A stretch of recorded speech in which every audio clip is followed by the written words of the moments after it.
The 93X Half-Ass Morning Show podcast is sponsored by Standard Heating and Air Conditioning. Standard Heating and Air is looking for an accounting administrator and customer service representatives to join their team. Learn more at standardheating.com/careers today.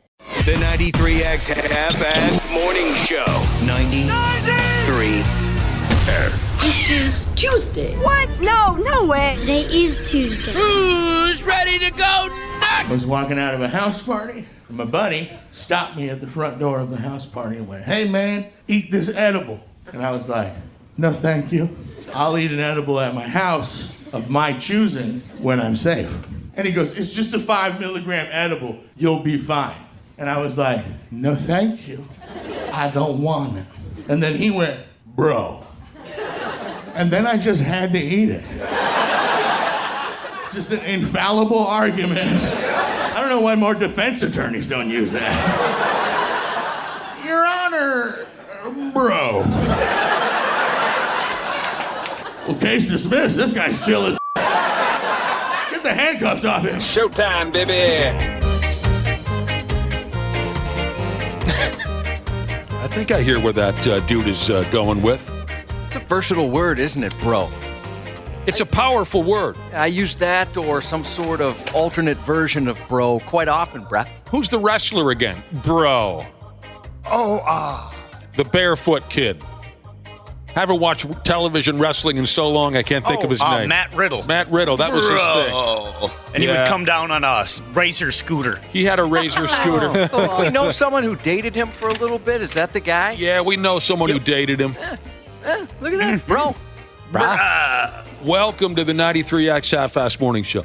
You know, the brotherhood movement that we started here on our radio show made bruh a powerful word, I think. And then, Josh, you were the one who transformed bruh into breh. Yeah. I think there's a use case for every different version. Give me some examples. Now, if you didn't hear me correctly, it was bro, and then it went to bruh, and I think the correct spelling for that is B-R-U-H. Yep. I replaced the U with an E. You helped that evolve from bruh to breh. B-R-E-H. Yes. And you said it's a case. How did you say that? I think there's a use case for every different version. Yeah, definitely. Like maybe you'd go like Wapple would say, "Hey, I went to the store to pick up some flex cuffs." And let's pretend I don't know what flex cuffs were. And I'd be like, "What's a flex cuff, breh?" Yeah, breh. And then if he said, they're for lovemaking, I'd say, "Bruh." Right. And if he said, lovemaking with a married woman, I'd say, bro. Right. Bro. You're exactly right. What? Flex cuffs? What? Yeah, what is that? Yeah, I'm not sure I know what that is. You guys don't know what flex cuffs are? No. We're more suction cup dildo people. Yeah. You guys do know what that is. Finally, I know something that you don't know. You're such a perv, Josh. Yeah, that's weird. Tell us about flex cuffs. It's something I could have used when I was on the force. Target asset protection, towing that thin red and khaki line. Flex cuffs are like zip ties. When they don't have handcuffs or they're... let's say there's like a big riot somewhere. Yeah, or they made a big raid and there's too many people for handcuffs. Exactly. That's what a flex cuff Okay. is. All right. Okay. I've seen the movies and TV shows. March Madness, Jesus said, after watching Ted Lasso, my daughter's been saying bruv. Yeah, they say bruv on that, don't they? Yeah, they do. Mm-hmm. That's the English thing. Yep. Yeah, they drive me nuts. Flex cuffs, okay. I thought it was going to be a sexual thing. I mean, you could use those sexually course. with consenting adults. Yeah, I thought it was going to be the latest in bondage that maybe you had heard about. Did we not mention bra, B-R-A-H? I thought we did bring that in. Maybe we didn't mention that one, but yes, that's another one if we haven't. Bra, right. I don't think we did. That's a favorite of a friend of mine. What's going on, bra? Yeah, I used that quite a bit with one of our sales guys. And then when we'll put in the subject of an email back and forth, a lot of A's and an unnecessary amount of H's at the end of that. Yeah, bra A lot of H's at the ass end of that one. Yeah, you extend that. Breh is very quick. Right. Bra, you extend that one out at times. Exactly. And that's the exact way my pal delivers it. He draws it out. Where you going tonight, brah? Yeah. A lot of H's. Let that one go. Bro. Let it breathe. Bro replaced dude. Wouldn't you say, Josh? Definitely. Yep. 10, Dude 15. is another word that so you can use it so many different ways based on inflection. I prefer doe. See what I'm saying? Or do you not see what I'm saying? Dude evolved into dode. And I think that came from someone here in the building. Yeah, it did. There was a young lady that used to work here, and when she would say dude, she threw an O in there. So it'll be like, oh, no way, dode. No. Yeah. Oh, no. All right, what the hell's going on? You guys are lying down out there. Oh, I get it. You guys are pissed off. Why? Dude, you turned down Kane's offer without even talking to us. Mm-hmm. Yeah. All right, what do you want, dude? Dude, what do you think? We invented this game together, but you get to control everything. Listen, Kane has some pretty good ideas. Dude, Denslow gave me the team. All right, I already told Kane no. Dude, I'm sure Denslow's happy in his little worm farm, but us please. Dude, I'm not gonna do it. All right, dude, listen to me carefully. Do you think Shaq got rich playing in Orlando? No, he got rich playing in college. Everybody knows that. But dude, it's not about the money. It's about tradition. Look, think about the greats who have played this game. It's because of them. It's because of us that I can't bow down to a guy like Kane. Dude, that's easy for you to say because you got the team. We got jack shit. Even Squeak is pissed off. Oh, hell, I never really minded. Shut up, bitch! Dude, quit thinking about yourself for a change. Dude, I'm not gonna cave in. End of story, dude. Dude! Dude! Dude! Dude! Dude! Dude! Dude! Dude. Well, I guess you've got a point there. That's how it goes. What movie? Basketball, right? Mm-hmm. Does that, anybody else, does that movie remind you of the pandemic? No. Oh, yeah. Yes. It's the start of the pandemic. We were supposed to have a Sunday night showing of that movie.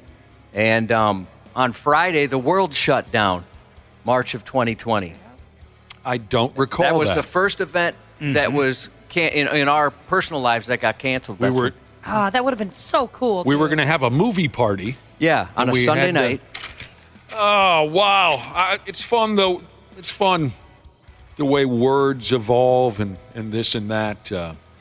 10, 15 years ago, if you wanted to make your point to a buddy, like the boys just did there in the movie Basketball, if you wanted to make a point to your buddy to let him know that you're serious, 10, 15 years ago, you'd say, dude, right? Now, it's bro.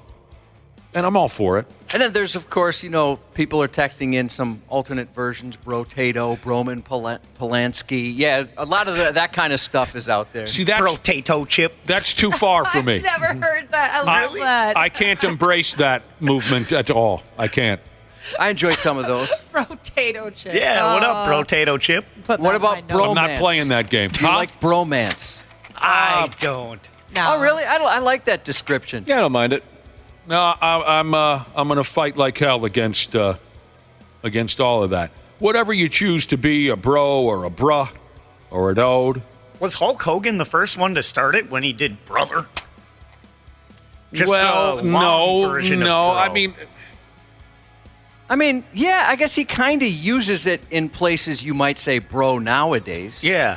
I just like that Wapple just told us that brother is a long version of bro. Yeah, if you guys weren't aware. What about Teddy Roosevelt from Mediocre Machinist Jesus? See, I like that kind of thing. It aggravates me. Wapple, there's no question that Hulk Hogan becoming the top television wrestler in the world did something positive for brother. But it makes me think. It makes me think of the movie Easy Rider. Anyone follow that one? Mm-mm. I've never seen it. Sounds familiar. I've only seen moments. Henry Fonda and what was his name, for Christ's sake? Here, I'll bring it more towards modern days, I guess. Dennis Hopper. Hooper? Dennis Hopper. Hooper? Who's the young person on the show? Whenever I hear brother, I think back to that movie, the legendary Easy Rider movie. It's been, what's his name is in there too, Jack Nicholson. It's been 30 years since I watched that movie, but. Yeah, and Peter Fonda too. Yeah, I think I said that. I said Henry Fonda on accident. Peter Fonda, yeah. Dennis Hooper, he's in that. Yeah. God, he's great in it. Classic Hoops. He's so good in it. Oh, man. Well, good morning, folks.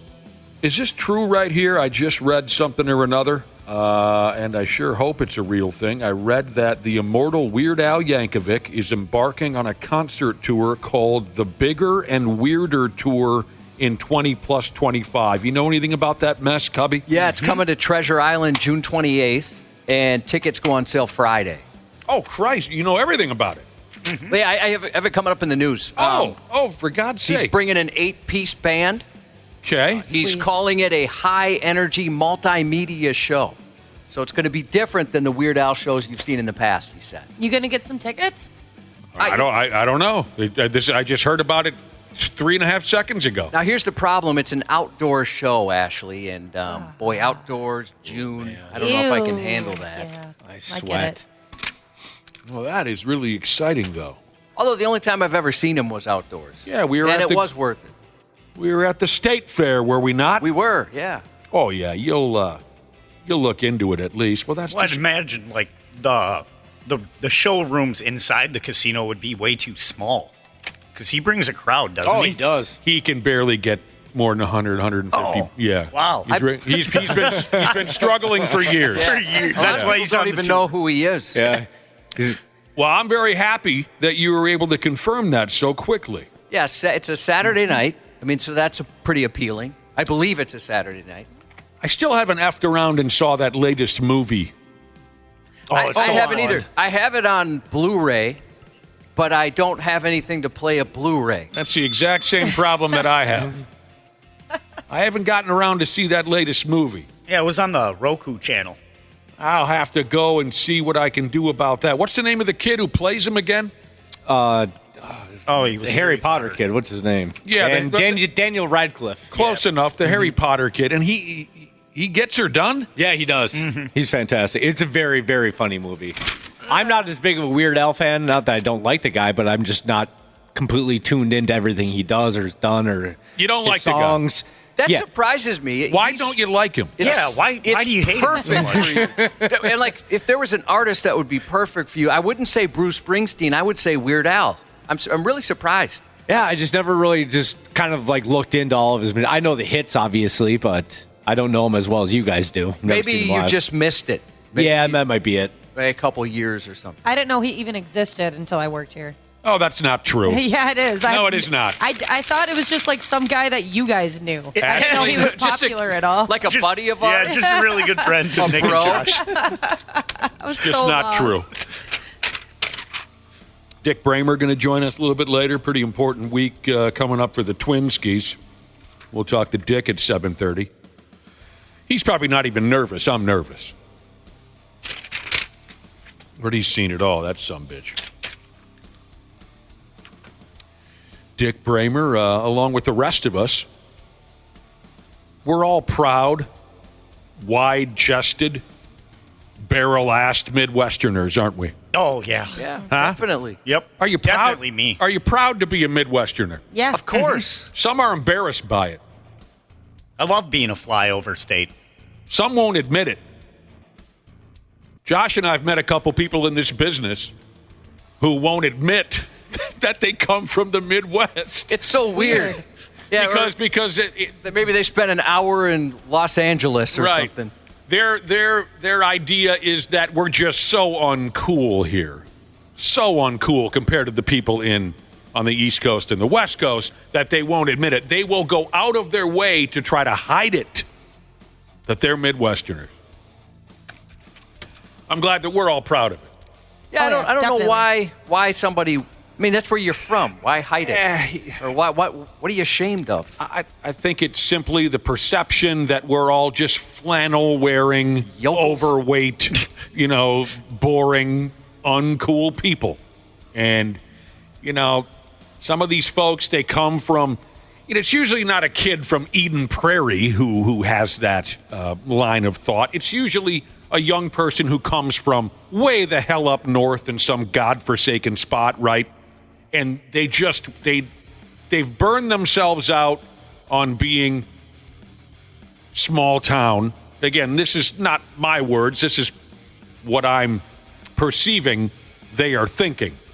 They don't want to be unnoticed and from the middle of nowhere anymore. They want to be a somebody, and they want it to happen now. So let me just erase my history, and now I'm from Minneapolis. I'm from Los Angeles. They just want to...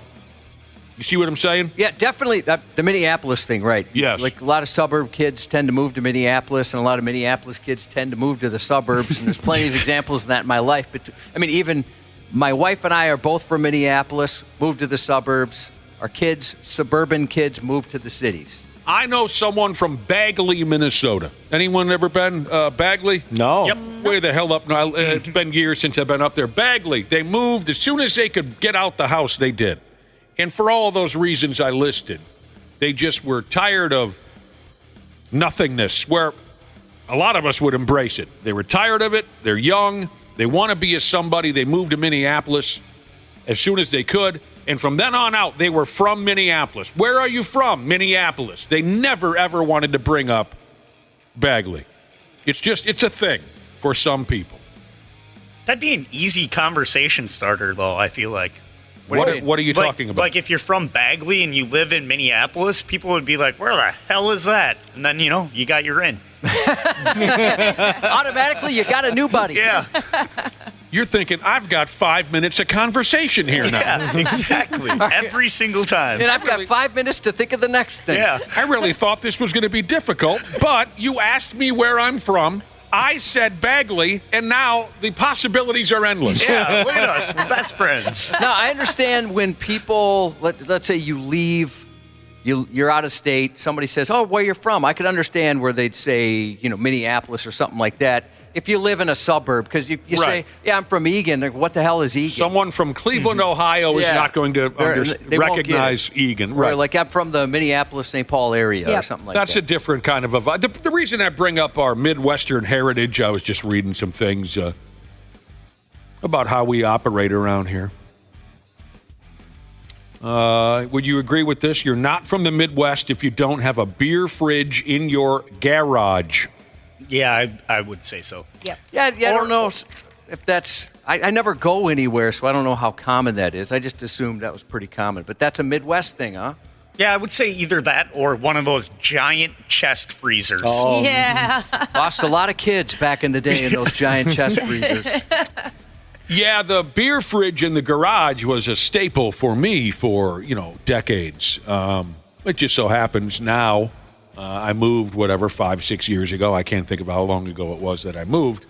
The garage is no longer the hangout place in my new home. At my old place, absolutely, the garage was where we did everything. That's where I hosted most of my parties. It was just a wonderful, and I had the wood stove, and I had the beer. It's different now with my new setup.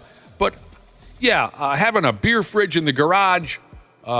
what a wonderful setup that is. I don't know if it's specifically Midwestern, but we certainly love that kind of thing. The chest freezer, absolutely, too. My folks had a casket-sized freezer in the basement.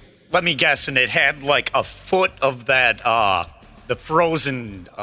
you know what I mean, on the side of it? Right. It always had that. Yep. Are you saying I would need a gas-powered auger to get to the bottom of that pig? Oh, yeah. Yeah, you got to buy one double the size because eventually that's going to shrink. They never paid any attention to it. I mean, when we were kids, when it was new, when I was a 5-year-old, when it was brand new, yay, popsicles and whatnot would be put in there. And then it was completely forgotten about when we got a little older. I had to clean that son of a bitch out when they moved. Oh no, there's probably like venison in there from like 15 years ago. It was a horror show. And I mean, I was looking at boxes of chocolate, what do you call those things? Like a pudding pop from 1981. Oh, fudge And a fudgesicle, that's what I'm going for.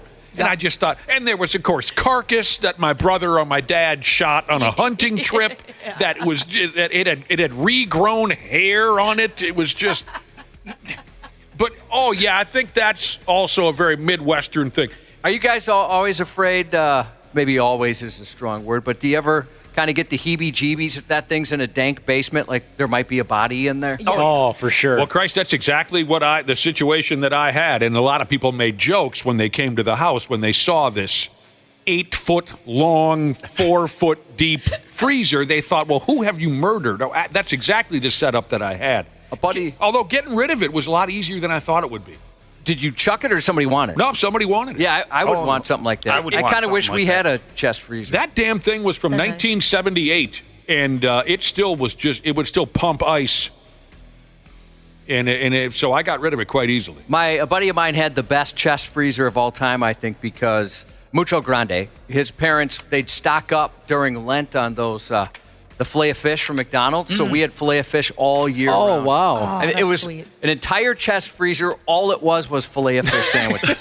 Because when we were kids, they were like 50 cents a piece. Remember that, Nick? They were so cheap. The filet of fish. Yeah, so during Lent, they would just load up on those things. My mother, of course, being the only real Catholic in the family, well, maybe my sister, too. Okay, my mother and my sister actually practiced that stuff. My dad and my brother and I couldn't give a rip.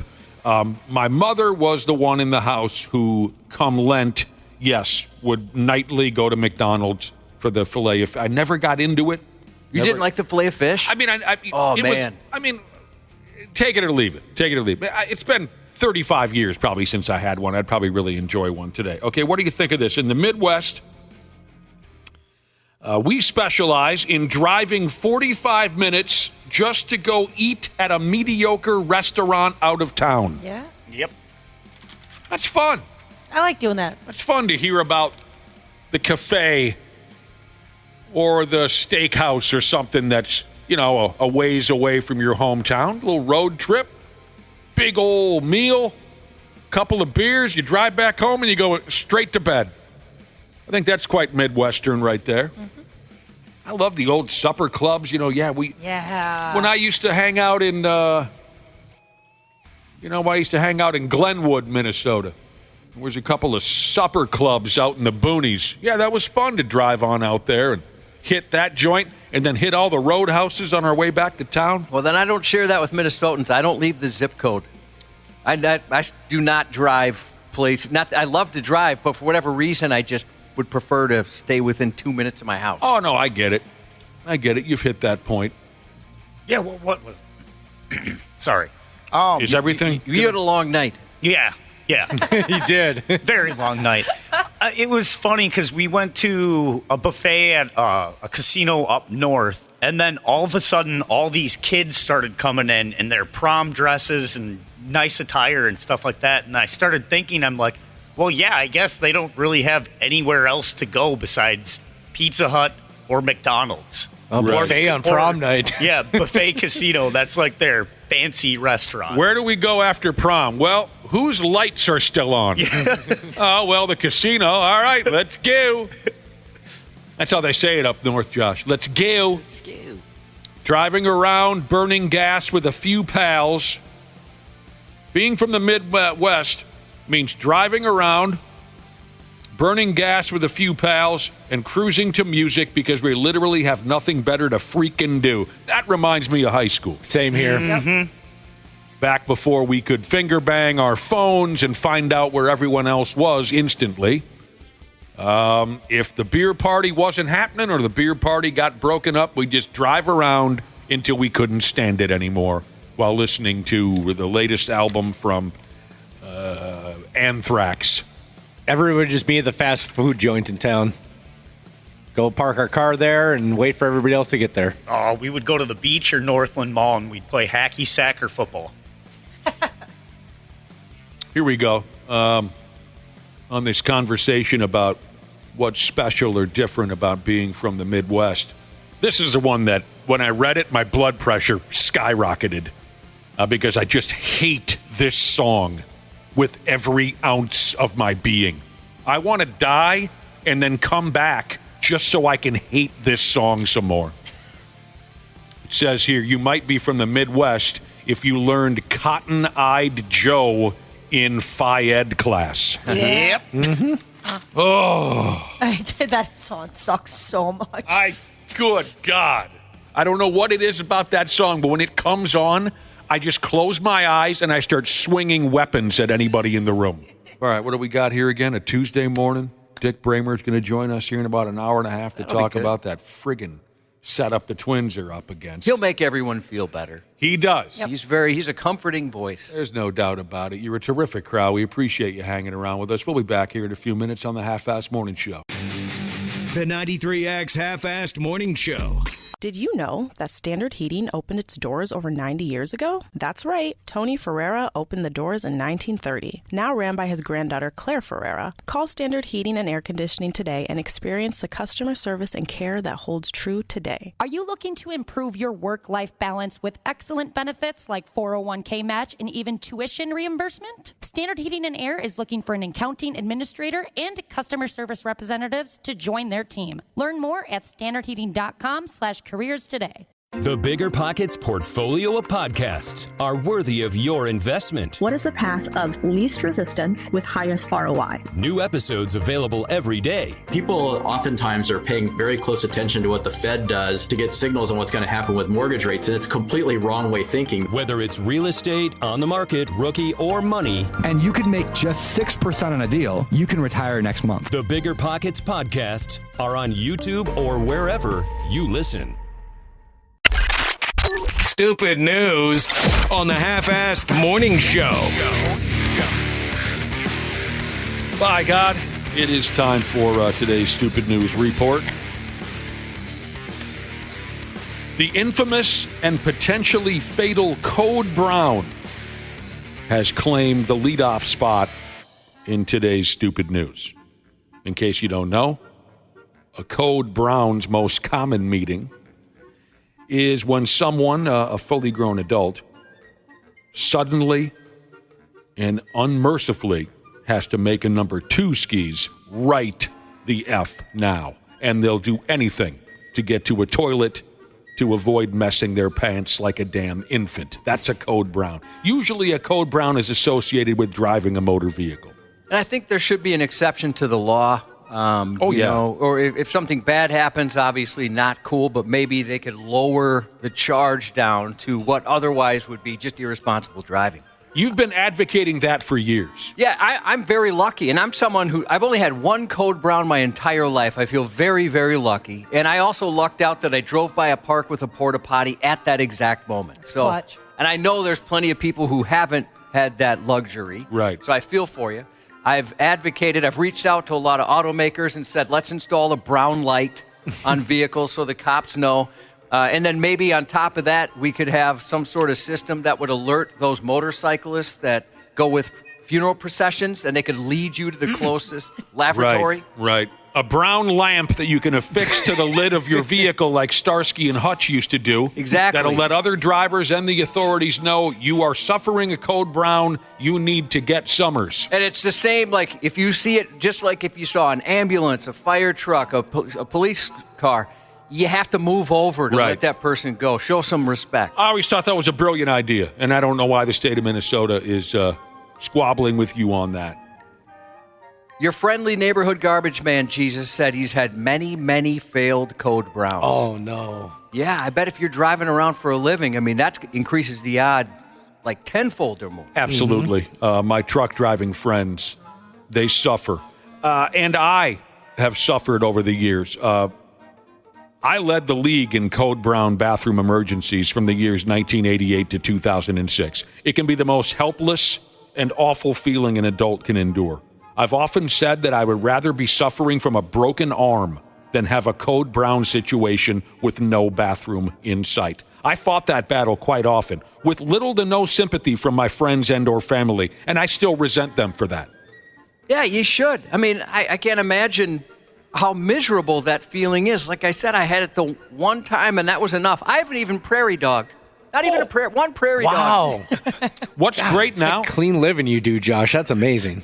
What's great for me now, Josh, is a couple of my friends who were never sympathetic to my problems back then, they've developed stomach problems as we've gotten older, and my stomach issues have faded significantly over the years. So now I get to make them feel more miserable than they already do when a code brown takes their lives over. Paybacks are a bitch. Ooh, yeah, I've got one of those. I've been paid back. Do you remember when Dana had COVID for the third time and I ripped on his immune system and made fun of him? Yeah. I have surpassed Dana's number. You're the lead leaguer or the leader of the league now. I know. And then we had an engineer that gave me crap about it, and then he got it. So, yeah, I'm done talking about your immune system, Dana. Paybacks, baby. You go ahead and make fun of mine all you want because you've got a lot of ammo. I do, but also I'm worried, too, because, my fiance, she's a second-grade teacher, and she brings all those germs home. I'm worried that I might be due here soon. I'm hoping that's not the case, but you never know. Is it from the cheating, or is it from the school? It's from the guys she cheats on me with. Yeah. Okay, gotcha. Here's the deal. In Tulsa, F me running, Oklahoma, a feller driving 123 miles per hour down the highway. After he was pulled over, he told them straight up, I got to take a dump. According to the Tulsa Police Department, the cops clocked him driving 99 in a 65. He was weaving across 3 lanes of traffic at the time, just going like a bat out of hell. At one point, he passed a cop.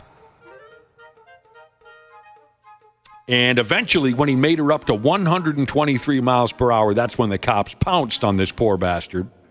And when they asked him why he was driving so damn fast, he just straight up said, I just got off work, and I got to take a deuce now. That's hilarious. Now, the Tulsa Police Department made a statement on this incident on that godless, soulless social media. Can you imagine? Like, no, guys, come on. We don't have to share this. No, don't publicize this incident. Well, it seems, you know this better than anybody now, it seems that every police department in America has a comedy staff that writes up funny messages now. It's like a thing. Yep. So here's what the Tulsa cops said. They said, not the first time we have heard this reason for speeding. We understand that a sense of urgency can arise when nature calls. In lieu of speeding, we would encourage you to stop at one of Tulsa's gas stations or convenience stores to take care of business. While this may be unappealing, for some, it's better than getting into a collision and potentially having a second accident. That's cute, right? But they took the man seriously. He was telling the truth.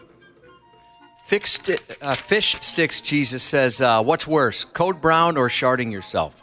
Personally, I'm going to say code brown because that can lead to a full evacuation. Mm-hmm. Where sharding yourself, that seems like there's just a little bit going on. At least in my experience. I don't know about you guys. Oh, I could write books, Josh, and there is no comparison between a code brown and sharding yourself. Sharding yourself, there's no misery, there's no sweating, there's no, oh, God, my stomach, oh, God. Sharding yourself, it's just weep, my bad. Just scurry to the back. It's a dusting, not a full-on blizzard. Give me a break. That's like comparing a slap in the face to being stabbed to death while drowning. It seems quite different to me. Oh, this is great. From Poor Man's Sauna Jesus. If you work for a portable toilet company, you never have to worry about a code brown. No, you don't. I never would have considered something. And I'm telling you, back in my days where my guts were just a war zone, I would be driving down the highway in misery. Absolute misery. Again, I'd rather have had a broken bone in my leg or my arm than that feeling of having to go now and nowhere to be. What's that? A mirage. I would go so crazy. I would see porta potties on the side of the road that weren't there. You know what I'm talking about? Like in the movies when the guy's stranded on a desert island and he sees a water cooler in front of him that isn't there. You know. Oh, catastrophe! Jesus once had a failed code brown in the Quick Trip parking lot. That hurts the most when you're almost there. So close. Yeah. You fumbled right there at the 1 yard line or the number 2 yard line. I'll tell you a little story. We're moving on now from diarrhea stories, if that's okay. That's fine. I hope we circle back. We could. Well, we certainly could.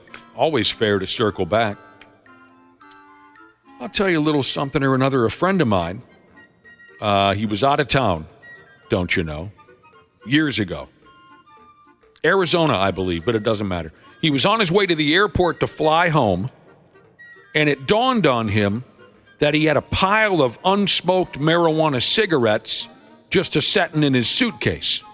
He knew he didn't want to try and sneak that much grass through airport security, so he spent the entire car ride to the airport trying to smoke up all that unused geef, and he got so damn stoned that he thinks he went temporarily insane.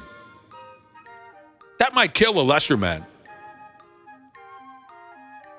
This here dude is lucky his heart didn't seize up on him or something along those lines. A dude got pulled over. Well, not my friend. This next dude.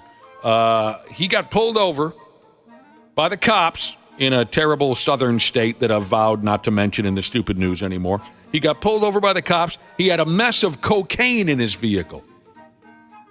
And from what I understand here, in an effort to conceal damaging evidence, he tried to eat all the cocaine he had in the car before the cops walked up to his window.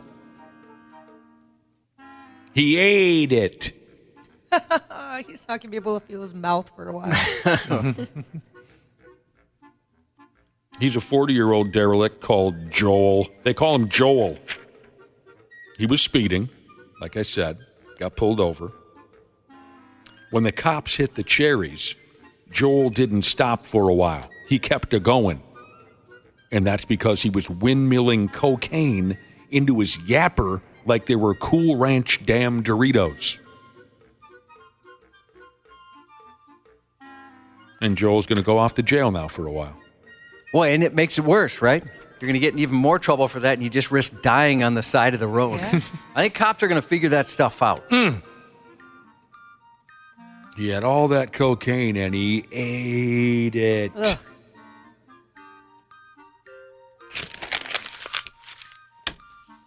Wow, yeah, I can't. I guess maybe you don't know until you're in that situation, but I would think I'd try and hide that anywhere but my mouth. Yes. Man. Oh, that just sounds awful.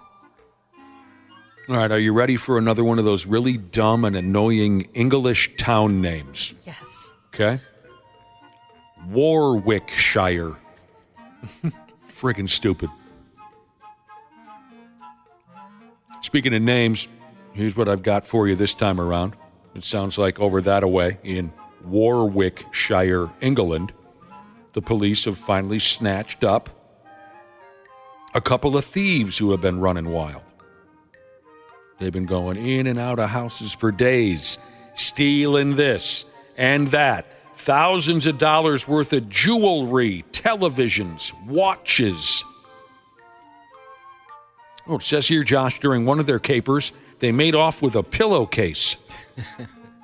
At any rate. Maybe to throw other stuff in, I'd imagine. That's kind of what I thought. It was a 10-day crime spree. But the cops got them, and they're both in jail. Both of them headed off to prison now for years for what they've done. On a side note, both of them, tough to look at, I gotta say. Not the most handsome peckerheads I've ever seen. At any rate, they're all done. So say goodbye to the both of them. One of them is from a town called Coventry. He's a 56-year-old fella by the name of Bernie McDonough. Okay? And the other from a place called Romford. He's a 35-year-old, and he goes by the name of Bernie McDonough. Bruh. You can't make this stuff up. They are not related, just pals, and they like to commit crimes together. Welcome to the Twilight Zone. People were joking online that it's actually the same guy, but the younger one's from the future.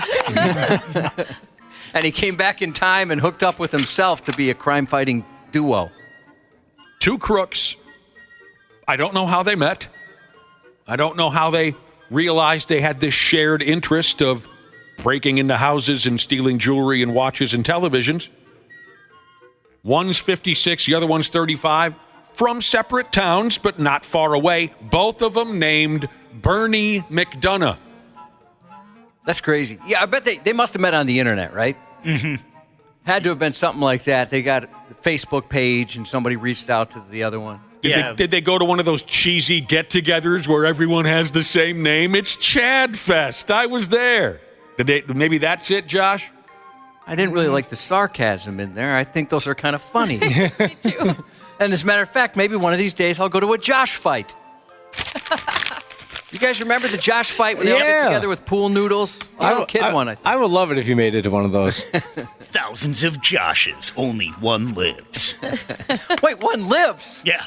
That sounds pretty serious. Yeah, that's a lot more serious than I thought. It's badass. I would recommend you don't go to that particular Josh Fest meeting or whatever you call it. I don't have good odds. No, I don't. All right, here's something for you. I like the sounds of this here. Dozens of countries across what they call here the developed world, dozens of countries are experiencing plummeting birth rates. Hell, I think that's great. I don't like your kids, and I think we could stand a little more elbow room around here. But that's just me. This is concerning news to some people. Less babies being born. So,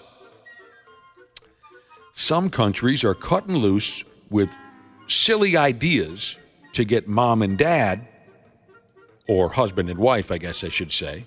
They're coming up with silly ideas to get couples to pump away like it's prom night and press out some more chillins. It says here in Singapore, they're trying to get folks to bump by way of a rap song. Now, I do have some information on this rap song, just a little bit that I'll share with you in a minute. There's not a lot out there. I got a little bit of information on this Singaporean rap song that the government, I guess, has dumped on their citizens to try to get them to have sex and make babies. But on a side note, I heard an old rap song the other day that almost even got me interested in sex. The old LL Cool J song, I believe it's called Doing It Well or something like that. And he did that one well. That'll get you really excited sexually. Does it do that for... He and some lady in this song, they just go back and forth talking about what they're going to do to each other or what they are currently doing to each other. Yeah, I hope they're married, but yes, you're right. Doing it well. Singapore could have just played that one on the radio to see if anybody's clothes might come off. Now, I wrote down some of those lyrics to the LL Cool J song, Doing It Well, and I'm going to give... Well, Josh, will you read those lyrics while I play a beat on my new finger bang drum machine? As long as people are willing to forgive me for some of the words I might have to say. I thought this would be perfect for you because you are not the type to talk like this. What was the song I thought was smut? Oh, that was an old song by Survivor. Survivor, yeah. My damn, I love that story. There was some old Survivor song from the 80s where it's very bland compared to what might be considered dirty today. It was probably very bland even in the 80s. It's just things like, I want you, I need you, your body, your typical 80s type of a song. Yeah. And when you read the lyrics, you defined it as smut. Well, so it was a project for school for my stepdaughter when she was in high school. And she prints out the lyrics, and it was a part of like a creative writing assignment, and I thought she wrote it. I'm like, why are you writing smut for school? This is disgusting. Coming off like a 91-year-old defining those lyrics by Survivor, defining them as smut. Yeah, and she's like, that's what she told me. She's like, this is a song. I'm printing the lyrics from a song for school. That's and hilarious. it was, I remember, it was something like... Didn't you bring the lyrics to your wife? Like, what is this? Yeah, absolutely. Look at what your daughter is. And I brought it to her. I'm like, what's going on here? Why is she doing this for school? What are they teaching? Yeah, I was Survivor. When I love the band. I got to pay attention to lyrics more often. Do you have the LL Cool J Doing It Well lyrics in front of you? Yep. Can you guys hear that? Is that good enough? Mm-hmm. Need any more volume for that? All right, here we go. And I remember the beat because I heard it the other day. The beat's like, whoops, I'll get it.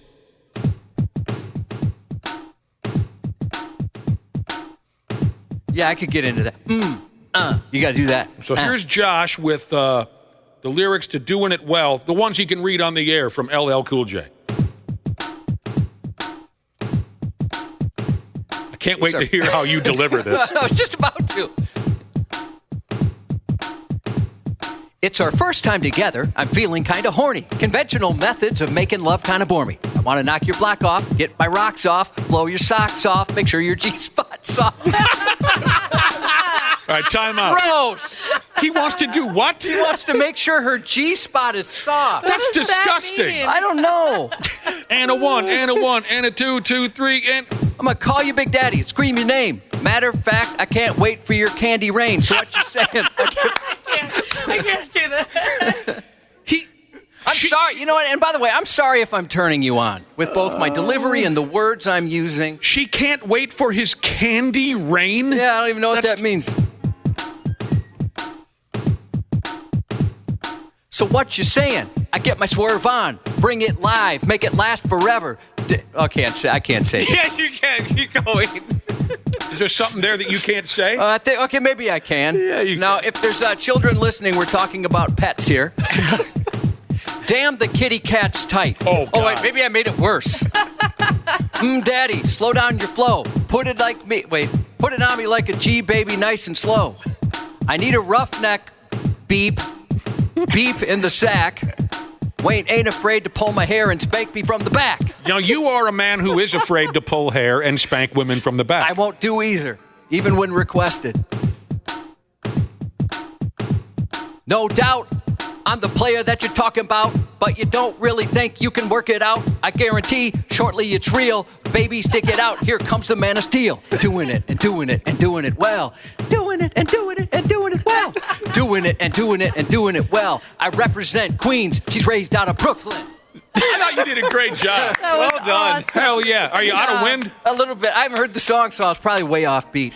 Well, let's get you out to karaoke night to perfect it a little bit. It's tough to get through all that. And again, I apologize if I gave anyone an erection or if I made a lady uncomfortable in her seat. It's only natural.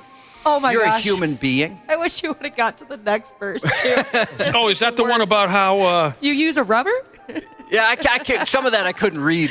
There's a couple words in here that pure filth. LL Cool J. I like the part where the gal says, I have the lyrics in front of me too. We get it on to the break of dawn. Damn, you're large, she says. You say that, Jeff. Talk about how big I am. I don't think I can do this anymore. I got rid of the lyrics. I know, I'm just obsessed with this damn thing. I love that thing. Let's see. Oh, dude, listen, look. Can I say this line? Which one? Okay, I'm pulling the lyrics back up. Wait, how's it start? Safe sexing it, flexing it. That's my favorite line. All right, I can't do it while drumming.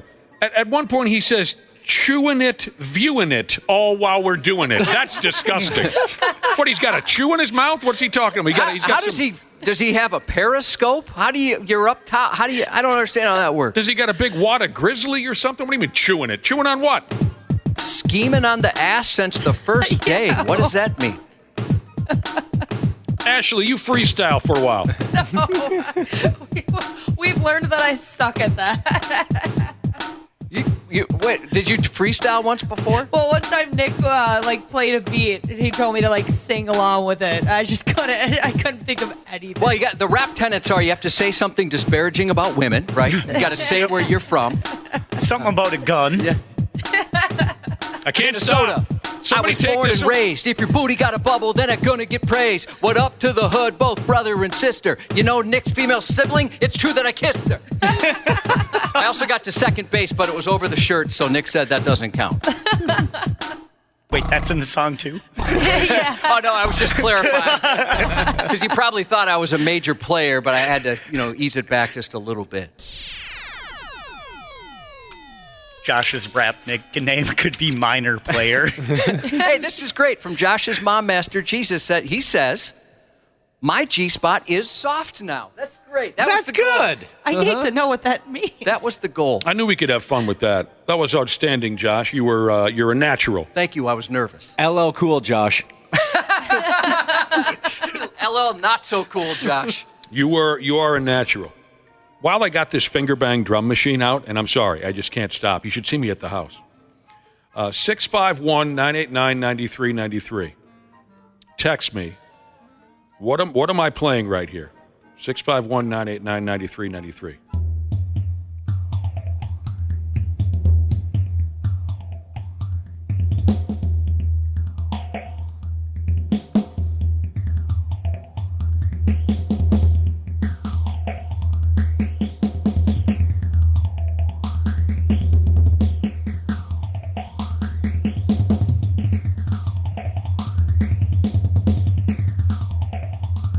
What record? Well, I don't recognize that at all. Someone will get it. I'm not kidding. That just gave me the chills. So good job. It gave you the chills? Yeah.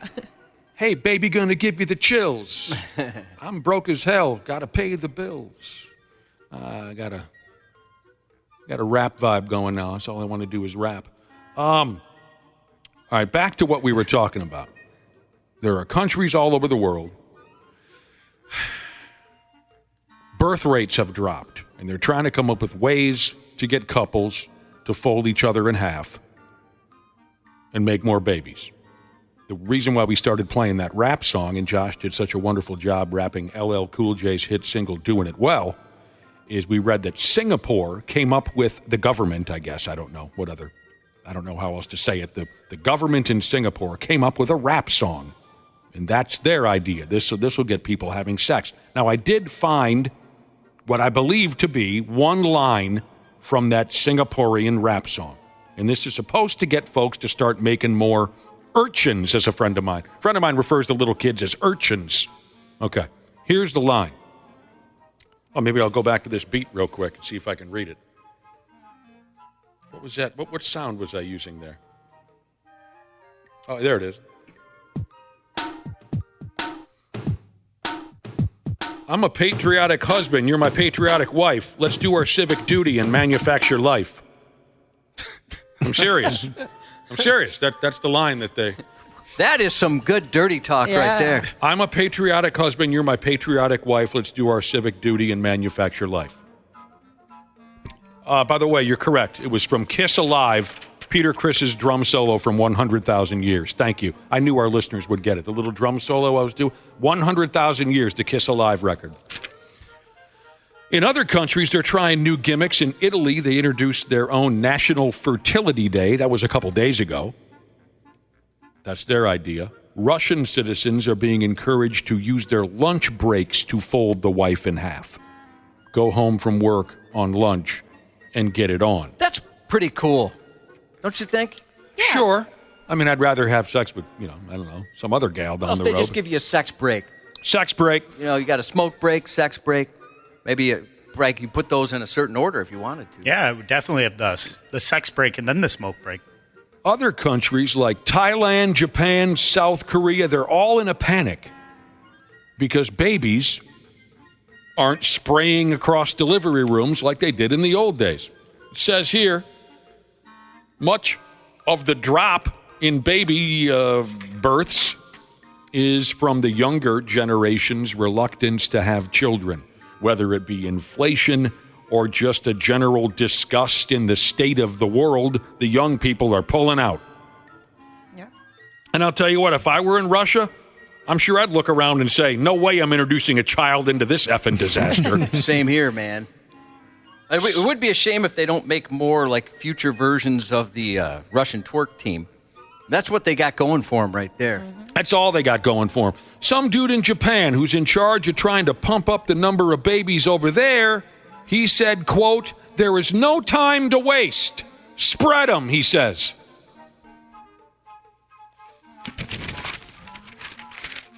But you guys, if that was, you're all patriotic.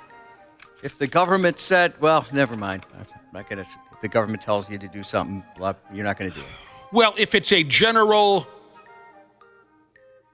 there's a general emphasis from the government. Not an order, but if there's a point of emphasis thrown out to where we should start making more babies, you were going to ask if we'd go along with it? Yeah. Well, you know my answer. No, I don't want children. I don't care what anyone tells me.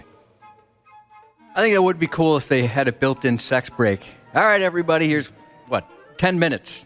So you can get back to work afterwards. Everybody get your banging. They have that horn. Everybody would be a lot happier. Yeah, like from the Flintstones. Yeah.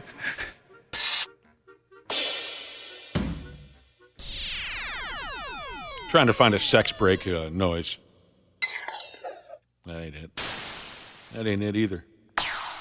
Oh, there you go. Sex break. That's you orgasming.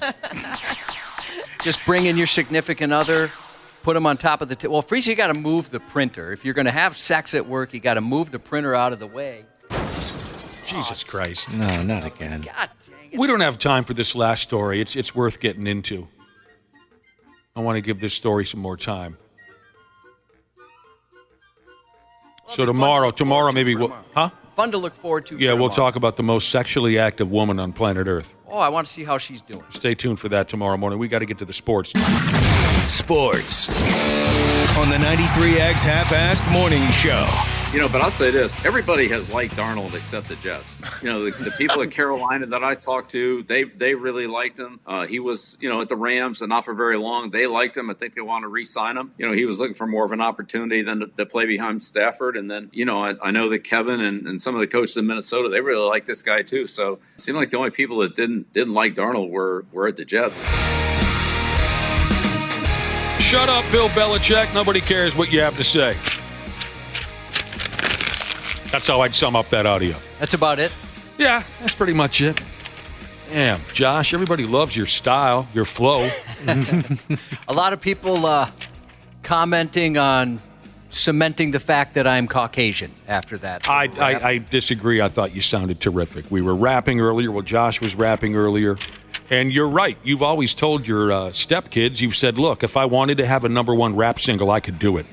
You have. And they've argued with you up and down. I'd approach it differently because I'd go along with the stuff they listen to, which is essentially talking. LL Cool J would rap. Now it's kind of just talking. And there's very little effort. Maybe it's kind of like how we looked at the grunge movement where it was kind of cool just to say, I'm playing music, but I'm not going to put much effort into this. And I think it's kind of the same now, with at least what they listen to. I can't say I'm familiar with everything. I haven't heard a current rap song. The last time I'm telling you, I don't know anything when it comes to current rap. So no longer are they rapping, now they're just talking? It seems to me that's what they do. I figured I could probably do that with a filter on my voice. And yeah, you could. A All bit right. of a swagger, which I've been known to have. Swag. That's what you do have. In the words of Jimmy Serrano from the 1988 movie Midnight Run, tonight is the effing night.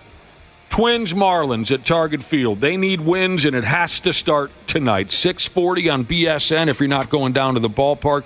Bailey Ober is on the bump.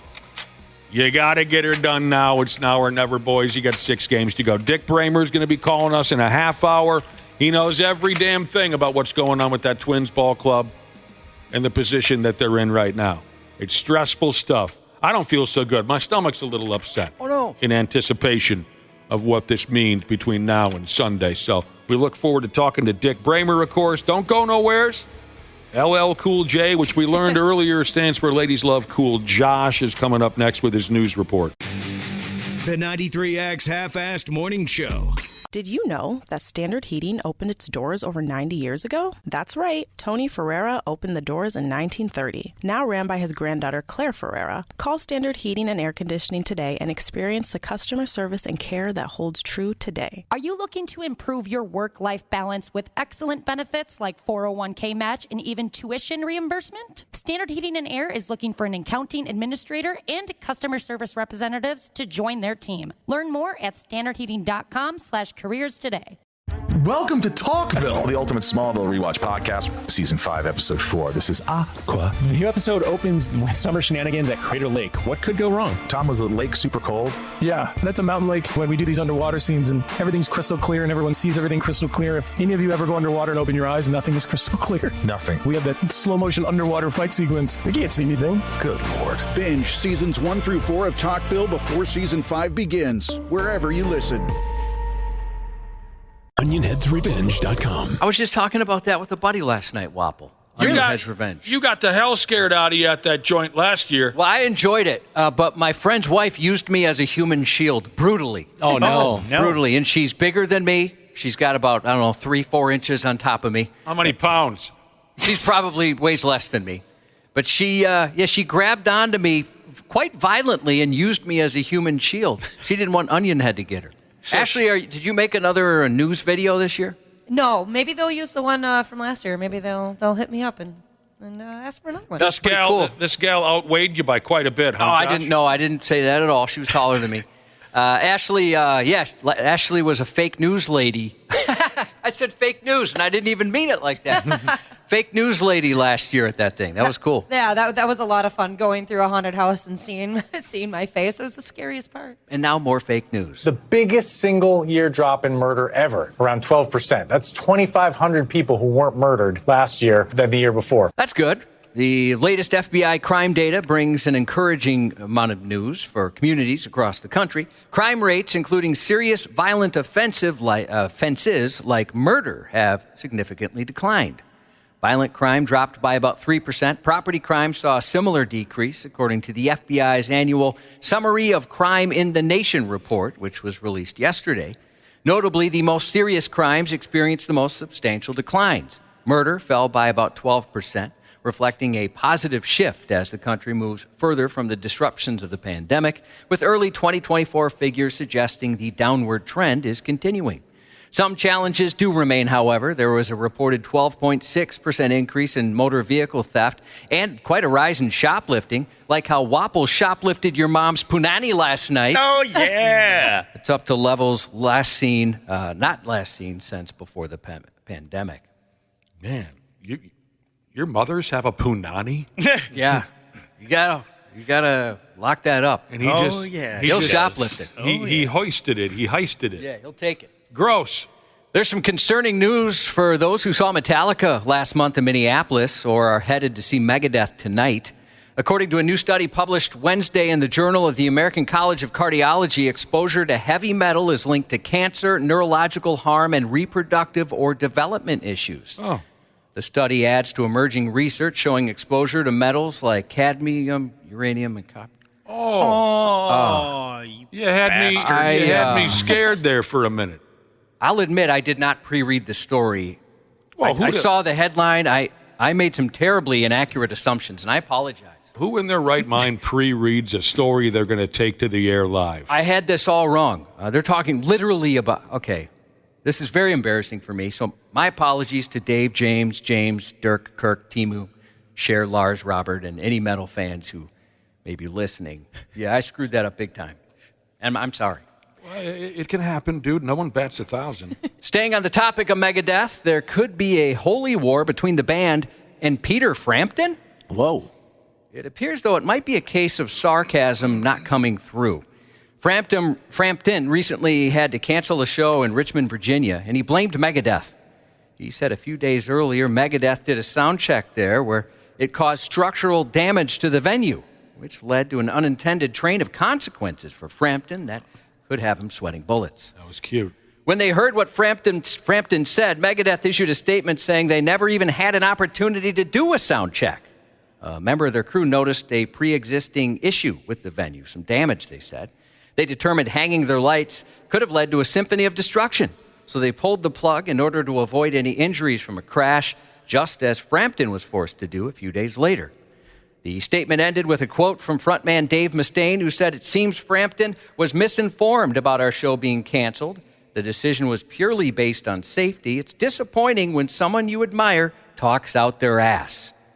In the spirit of peace sells, Frampton hopes Megadeth's spying. He issued a statement of his own apologizing, saying his comments were meant to be a joke, and doesn't want the band angry again. Well, that's just cute. You know, if this was 1988 and that story cut loose that Megadeth was so loud that they damaged the structure of an arena, that's all we would be talking about in my high school hallway. That's pretty sweet. Yeah, it is cool. I could see how he was joking. Like, hey, they rocked so hard and then somebody took it wrong. Yeah. Peter Frampton doesn't mean any harm. Comedy legend Weird Al Yankovic is returning to Minnesota, the subject of an Emmy-winning, firmly tongue-in-cheek biopic last year. Weird Al will play an outdoor concert at Treasure Island Resort and Casino June 28th. His bigger and weirder tour will hit the stage with an 8-piece band and what he's calling a high-energy multimedia show. His first headlining appearance in the state since his July 2022 shows at the State Theater in Minneapolis and the Mayo Clinic Health System Event Center in Mankato. Tickets go on sale Friday at 10 a.m. through TICasino.com. That is damned exciting. Yeah, that's very cool. I'm glad he's still touring. A 25-year-old maniac in Maine went on a mindless melee at a motor mall, shattering windows and denting doors by the dozens before being collared by cops. The Mainer was slapped with an aggravated criminal mischief charge early Sunday, but police kept quiet about what sparked his spree, one that left 75 damaged vehicles. The person who phoned in the frenzy warned the quicker cops came, the less collateral there'd be, said Deputy Chief Tim Kugel. Meanwhile, dispatchers were serenaded by the symphony of smashing glass in the background.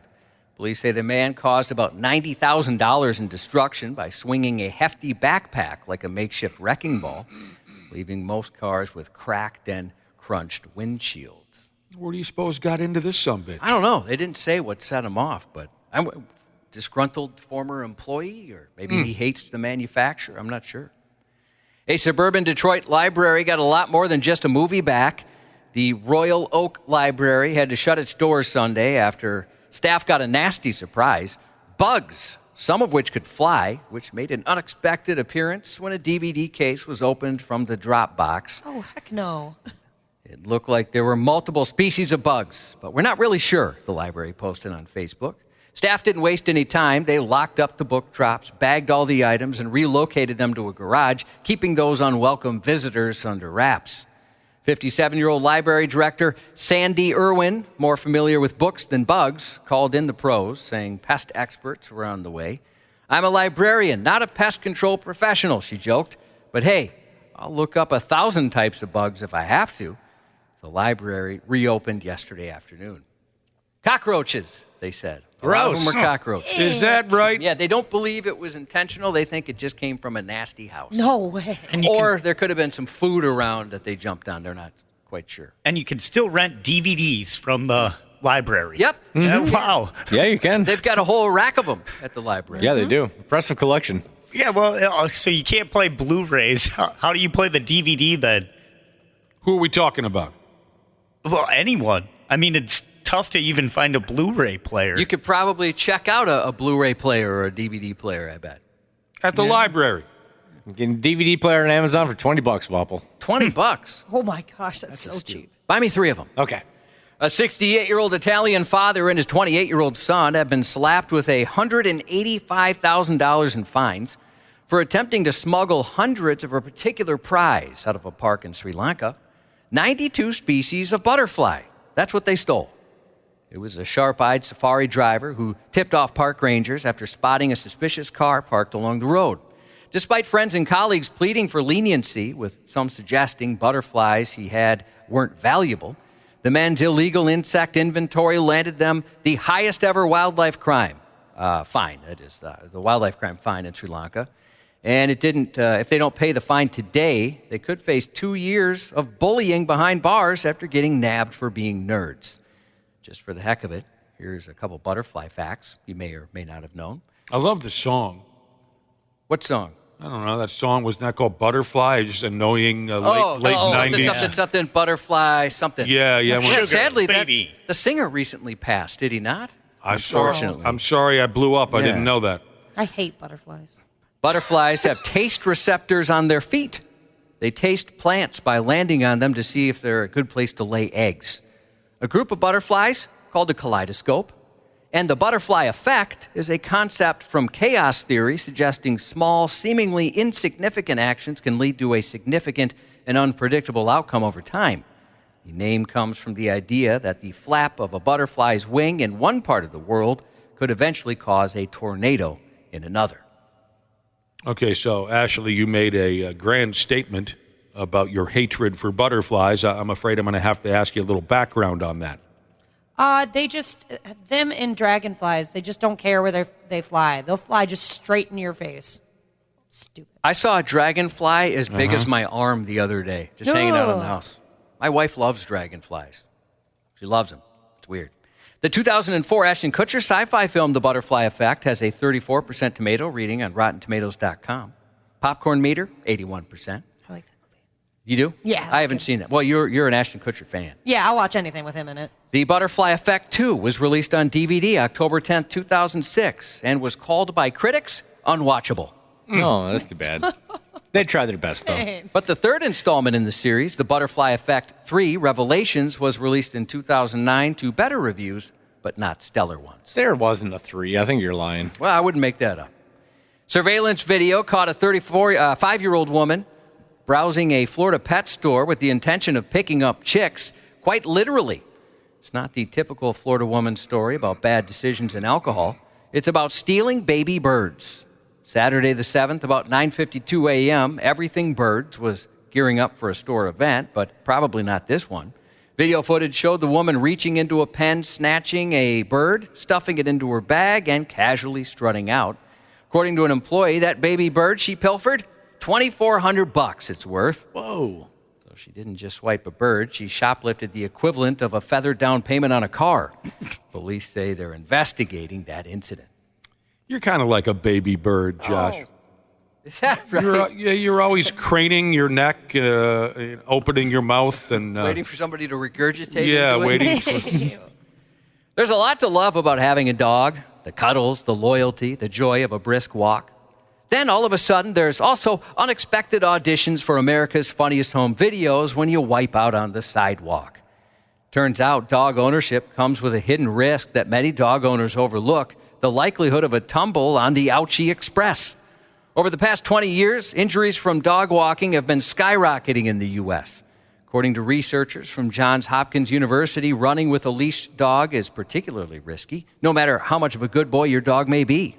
Whether they're young, spook easily, or just get a sudden case of the zoomies, you might find yourself unexpectedly horizontal and wondering the life choices that led you there. Fractures, sprains, and head trauma are among the most common injuries. From 2001 to 2020, the number of adults visiting emergency rooms for dog walking injuries jumped from 7,300 to 32,300 a year. That's quite the jump. Yeah. Most of them are women, 75%. Half of those are aged 40 to 64, and that's just the ER visits. Many more might seek care elsewhere after getting owned by their squirrel-chasing golden retriever. To minimize risks, experts suggest using a 6 to 8 foot non-retractable leash, which helps avoid the classic tangle and topple maneuver, quote unquote. Trainers also recommend a no-pull harness clipped to your dog's chest, offering better control. Yep. That guy I know, not that long ago, he took his dog to the dog park, had it on a leash, and the dog got excited to go run and meet another dog, and took my pal out, broke his leg for him. Oh, no. Yeah, he's right there in the study. I can't believe that jump. It was hilarious. I'm lucky I've never had an issue like that. I was always really fascinated by this older cat in my neighborhood when I was growing up. Older man, he was actually a friend of mine's father.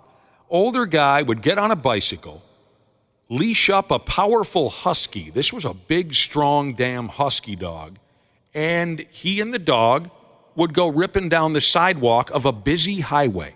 I mean, busy, kill you for sure if you walk into traffic type of a highway. So again, old man on a bicycle, powerful husky on a leash, the both of them just whipping down that sidewalk. And that husky was so damn well behaved, but I always thought, if, like you were referencing, Josh, if that husky just took an interest in a squirrel on the other side of that highway, just for the hell of it, they both would have been soup. The worst thing that ever happened on my end, and this really wasn't that bad outside of the embarrassment, as I was talking to a neighbor and my dog decided it wanted to chase a bunny, And so I'm standing there, and all of a sudden I end up just about 10 feet away. Yeah. As it jerked me over. You didn't see it coming. No, it was embarrassing. I framed him and made him move. I registered him as doing some pretty terrible things. He had to move out of the neighborhood. Hey, he had to do it, man. It was the only thing I could do. The dog? The neighbor? The neighbor. I had to get rid of the neighbor. Yeah. It was too embarrassing for me. Mystic Lake Casino just announced they selected the Randy Shaver Cancer Research and Community Fund for the Mystic Lake Change for the Better. From October 1st through the 15th, guests can donate their change to the Randy Shaver Cancer Research and Community Fund when they redeem their ticket. Also in October, there's a new burger special benefiting the Randy Shaver Cancer Research and Community Fund.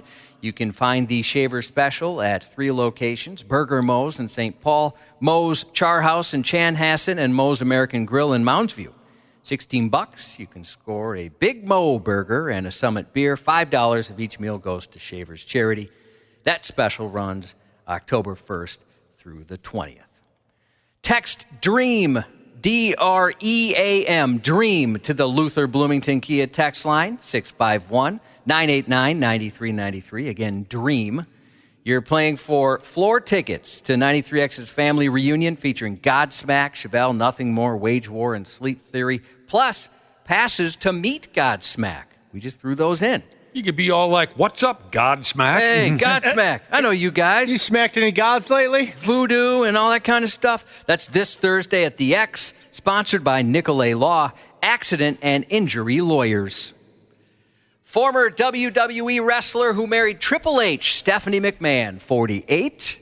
Pittsburgh Steelers legend Mean Joe Green, 78. Mean Joe is still kicking, huh? Yeah, he is. Happy 40th birthday to Big E Jesus from Tree King Jesus. Happy birthday to Andrew from the family. Happy birthday to Tonka Tigwelder Jesus from Northwoods Cop Jesus and Hot Cheeto Fingers Jesus. And that's 93X News. All-time great broadcaster and Minnesota Twins ambassador, Dick Bremer. That's a heck of a call right there. Oh, my goodness gracious. There it goes! On the Half-Ass Morning Show. Ohtani sends one in the air. The other way. Back it goes. Gone! One-of-a-kind player. One-of-a-kind season. Shohei Ohtani starts the 50-50 club. Hello there, Randy Shaver. Hello there. How you doing today, pal? Well, it's the final week of the baseball season. Isn't that something? Sitting on the edge of my seat. Yes, trying you to are. Figure out what's going to happen. We all are. We're also joined at this time by the damn mayor. Dick Bremer's on the telephone. It's now or never for the Twins. Dick, and I, for one, I'm glad you're on our side. Well, it's interesting how this season has played out. The Twins were pretty bad in the first month of the season, and the last. Hello. Hello. Sounds like maybe we lost him. They have a chance of closing out the regular season with Baltimore and could see both teams leaving Target Field here on Sunday and going back to Baltimore to open up a playoff series there. So it's going to be interesting. I'd be excited to play the Baltimore Orioles in the playoffs. I know I've made that statement before, and Randy Shaver said, oh, don't be so excited. They're a great ball club. But what I mean is just a little change of scenery, not Houston, not who am I missing in there? The Yankees. Right. I would love that. Houston. Yeah, I would love that setting. So, before we get too deep into the Twins, we played the audio we played the 50-50 audio, Shohei Ohtani, with what he did over the weekend. We got to give Dick Bremer a chance to comment on what this kid has accomplished. I remember 10 years ago, maybe, 60 Minutes did a piece on Ohtani way back then, 20 years old or whatever he was at the time. And it was really fascinating to see this, and I think as a baseball fan, I was wondering, okay, if he comes over here, how will his skills translate over here? Because it is different, and some guys really excel over there in Japan, and others don't do so well when they come over here. But it's just phenomenal. A once-in-a-generation, well, once-in-history type player. I mean, 50-50, my goodness gracious. Yeah, I mean, It's been amazing, and like we stated a couple days ago, the way he reached 50 and 50. That game, what day was that last week, where he ended up with 10 RBIs, and was it four home runs on the three home runs, and three six home for runs? six. 6 for 6. That's just it's mind blowing, mind blowing. So I mean, who knows what's and next? if you're the Dodgers and you see a season like this, looking ahead to next year, do you dare even put him back on the mound? Right. Yeah. I don't know. That's a tough question. You've got this guy who can do so many things, but maybe he's so valuable at the plate, you just focus on that. There's way smarter people who have to make that decision. So, the Miami Marlins come into town now. 3-game series begins tonight. They come into town with the worst record in the National League, from what I understand. So some might say, if the boys aren't able to handle their business in this series, then maybe they don't belong in the playoffs. Well, they've got the 3 with Miami. If the Twins win tonight, it'll be Miami's 100th loss of the year. So, yeah, they haven't been very good. They were a playoff team last year like the Twins were, but they kind of dismantled things on and off the field. But then that series with Baltimore, and as I think we talked about last week, it's tough for the Twins because while they're playing the Orioles, who will have those games will be meaningful for them as well. Then the Tigers, one of the teams ahead of the Twins, Kansas City the other, just by a game. But then the Tigers will play the White Sox the final weekend of the series. So they've got all they have to do is win one more game than Detroit or Kansas City, and they'll get in the playoffs. Okay. But, the Royals are struggling too. It's not as bleak as it might seem, but they just have to play better baseball, and they haven't done that for 5 weeks. God, it's been a long time. It's just been a really long time. So, Dick, let me ask you, if the Twins fail to make the playoffs, and they as of Sunday, they don't get in, what do you think the repercussions or the conversation will be like concerning management, concerning not making moves at the trade deadline? He loves that one. I'm just saying, well, that's the conversation that's out there right now on social media, and I think it'll be amplified quite a bit if this team does not make the postseason. Mm-hmm. Where do the Twins go? What's their response? What's your gut feeling about where this organization is right now? Well, I really don't know how they'll react to it, but I don't think anyone could sugarcoat it. If the Twins don't make the playoffs, this will go down as one of the most, if not the most disappointing seasons in their history, particularly, and it looks like this will be the case, you're going to have a 6-team American League playoff format, right? 6 teams in each league. And I don't think any of us would have imagined that half the playoff field would come from the American League Central, which is the way it looks, right? You're going to have the Guardians, and then 2 of the 3, Kansas City, Detroit, or Minnesota. And if the Twins aren't one of those 3 teams, it's going to be profoundly disappointing. Now, how they react to that, of course, I have no idea. But you look at the stats offensively. Now, the pitching, hey, you get injuries, you got to fill in with young guys. There's not a whole lot you can do about that. But you look at offensively, and whether they get into the playoffs or not, they're not going to have a player, it doesn't look like, have as many as 70 runs batted in. Now, Royce Lewis, if he played a whole season, could do it. Correa, Buxton, they could all do it. But I think therein lies the problem. You could identify those 3 players as being the most dynamic offensive players on the team, and they've all been hurt for a big chunk of the season. Correa and Buxton, I think, are going to average out to be about 100 games played this year, and that's not enough. You got to find a way to keep your best players on the field, and the Twins didn't do that this year. Whether there's anything they could have done about it, that's for, as you guys said earlier, somebody smarter than me is going to have to make those decisions. Yeah, my gut feeling is that if they don't make the playoffs, we're probably going to see Rocco go away. Rocco!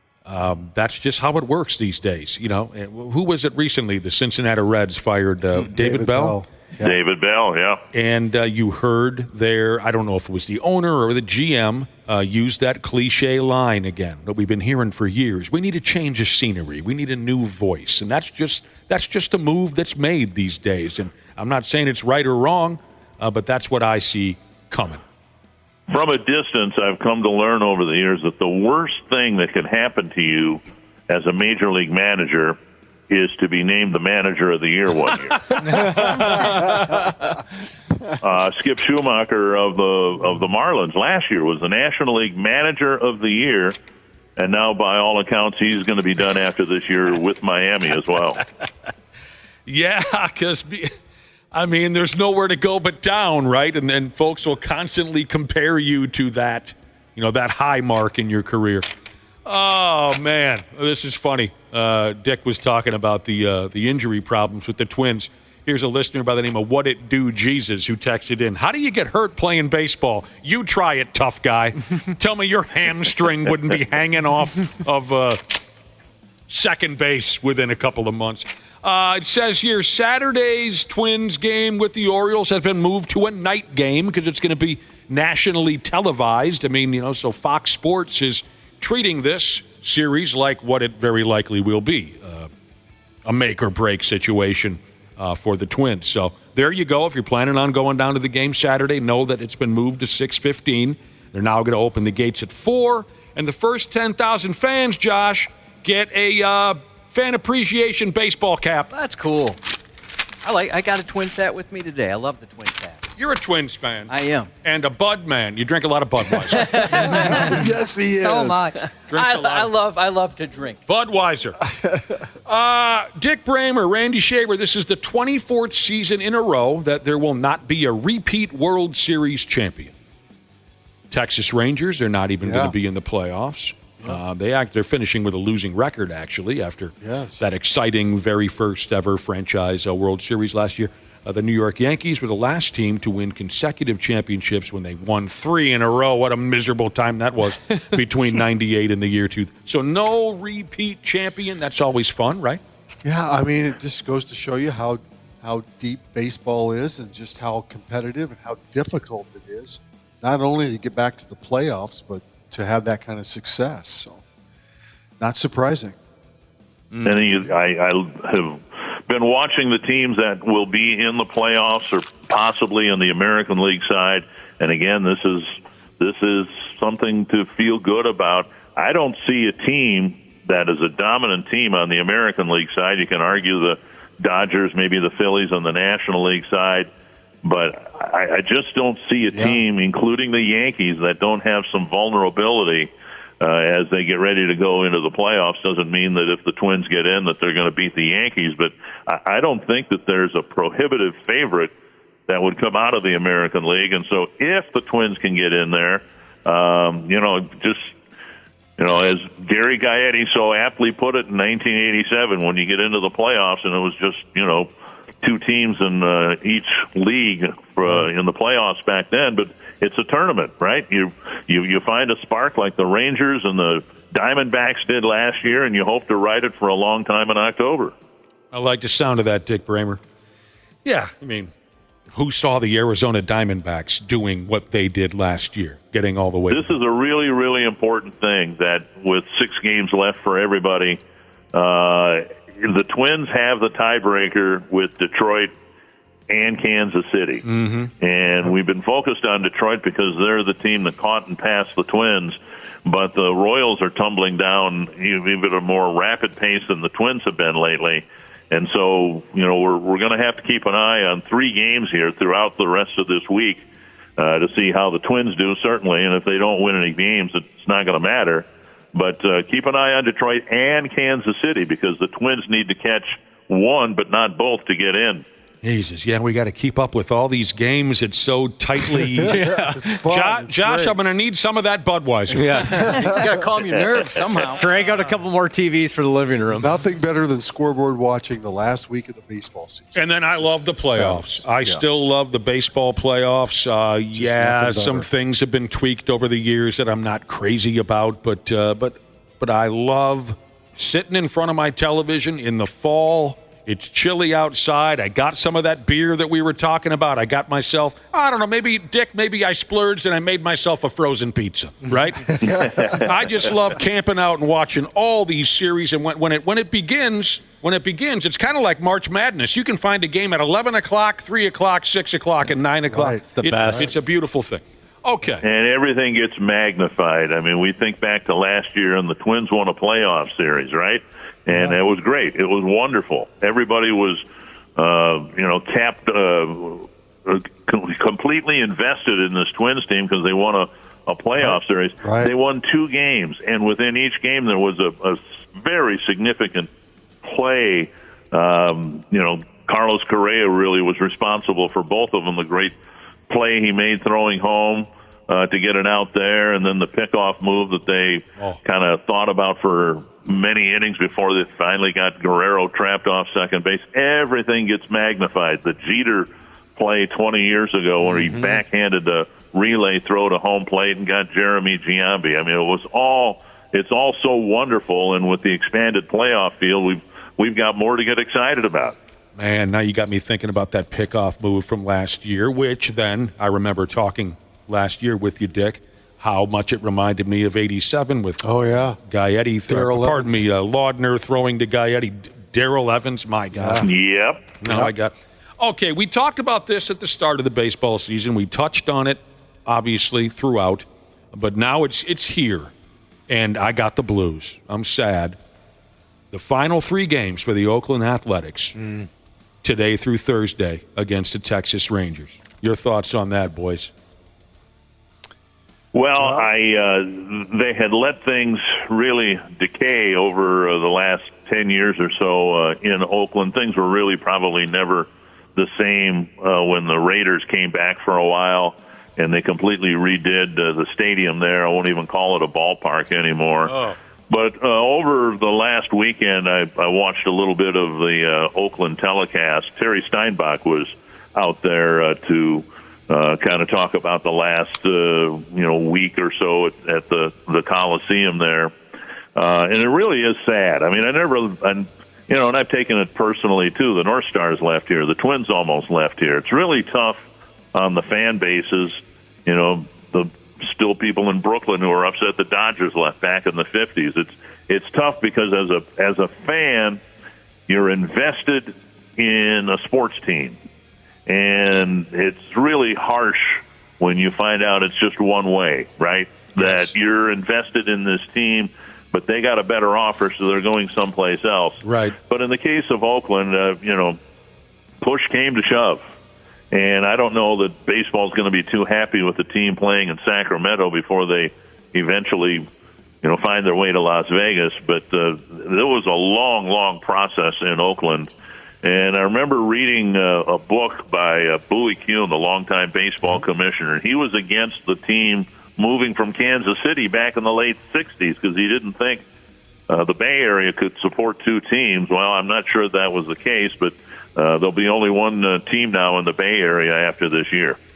Yeah, it's a damn shame. I remember saying this earlier this year. I mean, I loved the rivalry the Twins had with the Athletics in the late 80s and early 90s.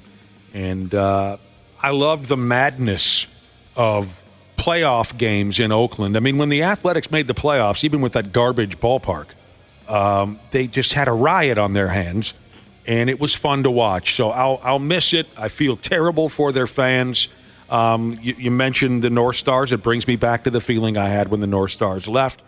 The Athletics, I mean, they won 4 World Series in Oakland, and they put together some of the best teams we've ever seen in the early 70s. Oh, gosh, yeah.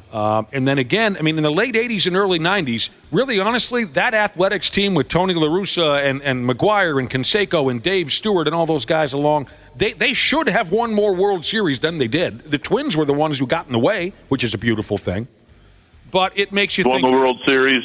Twins won the World Series in 1987. Yeah. And then the A's went to the World Series 3 years in a row. Then the Twins won the World Series again in 91. So you could argue that rivalry in the old American League West was one of the best in baseball at the time because either Minnesota or Oakland went to the World Series 5 years in a row.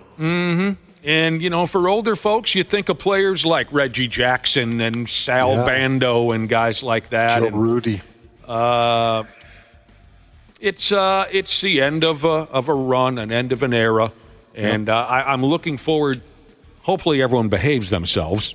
I'm looking forward to seeing what happens in these last 3 games at home. You'll see a lot of grown people, devastated, crying.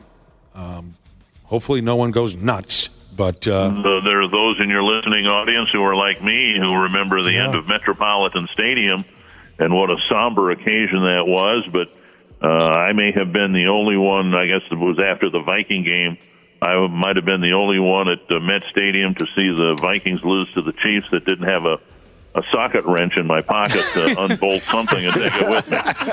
My dad was at that game, and he tells me stories about there's one guy that was walking out with a toilet seat around his neck. Man. But in that last season, they got that miraculous win over the Cleveland Browns where Ahmad Rashad caught that ball, kind of backed into the end zone. You guys know what I'm talking about. Yeah. Oh, yeah. Tommy Kramer chucked that one up in the air. Okay, Dick Bremer, the Washington Nationals made a sudden roster move a couple days ago. They optioned their all-star shortstop, C.J. Abrams, to their AAA team in Rochester. And it wasn't just to give a player a break after a long season. Apparently, it's because the dude stayed out at a casino until 8 a.m. on game day and showed up looking like garbage at the ballpark the next day and didn't play very well. He pulled the David Wells, the difference being that Wells toughed it out and threw a damn no-hitter against the Twins while still burping up olives from the prior night. This kid stayed out till 8 a.m., had to play a ball game at 2 p.m., and he went 0 for 3 with a walk, and after the game, they sent him to the minors. The season's already over for the minor league club, so I don't know what the hell he's going to do in Rochester or whatever. Oh, man, that's not good. Well, you're making a statement, I guess, in preparation for next year that you do have expectation that all the players, even the all-star players who would, seemingly have a spot on the team guaranteed and all that, but you're going to discipline those guys as well as some 26th, 27th, 28th man on the roster. So that's good on the Nationals to do that. If you're not going to come to the ballpark prepared to play, then maybe you should just have your season end. Oh, wow. I'm just picturing, they're playing in Chicago that day. It's probably, 73, 4 degrees. This kid's just pouring sweat. He's belching at the plate. My God.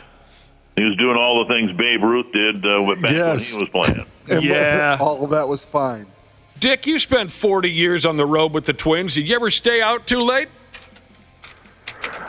I'll give you one example, but it was an excused situation. At least I hope most people. The Twins clinched in Chicago one year, and division title, and it tended to be a late night or early morning, whichever you'd prefer.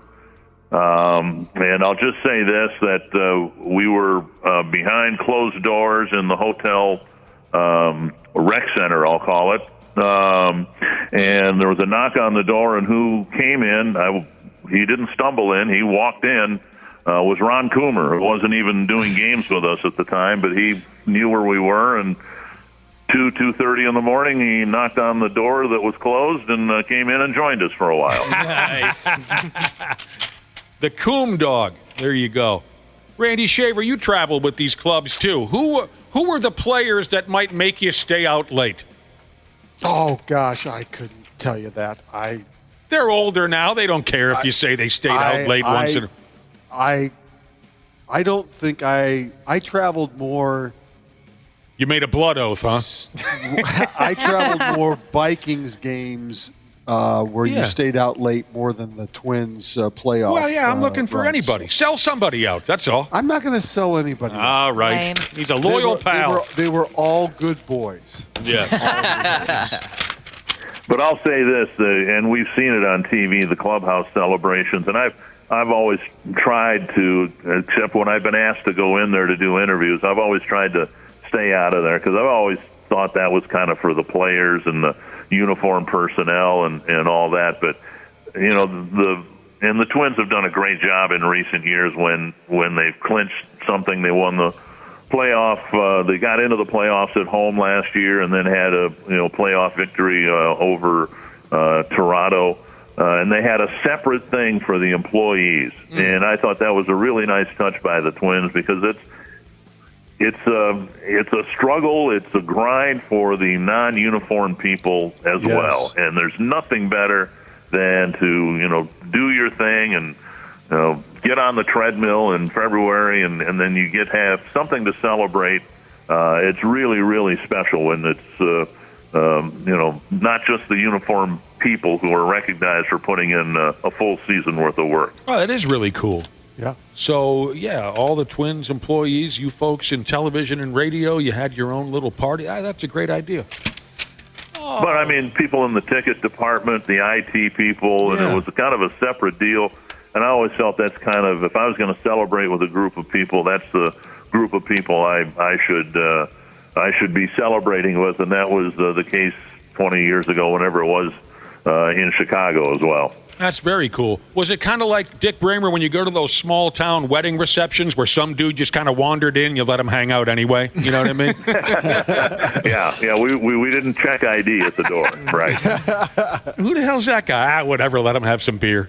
One final note to leave you with, Dick Bremer, and then we'll get to these stressful final 6 games of the season where I'm likely to snap at some point or another.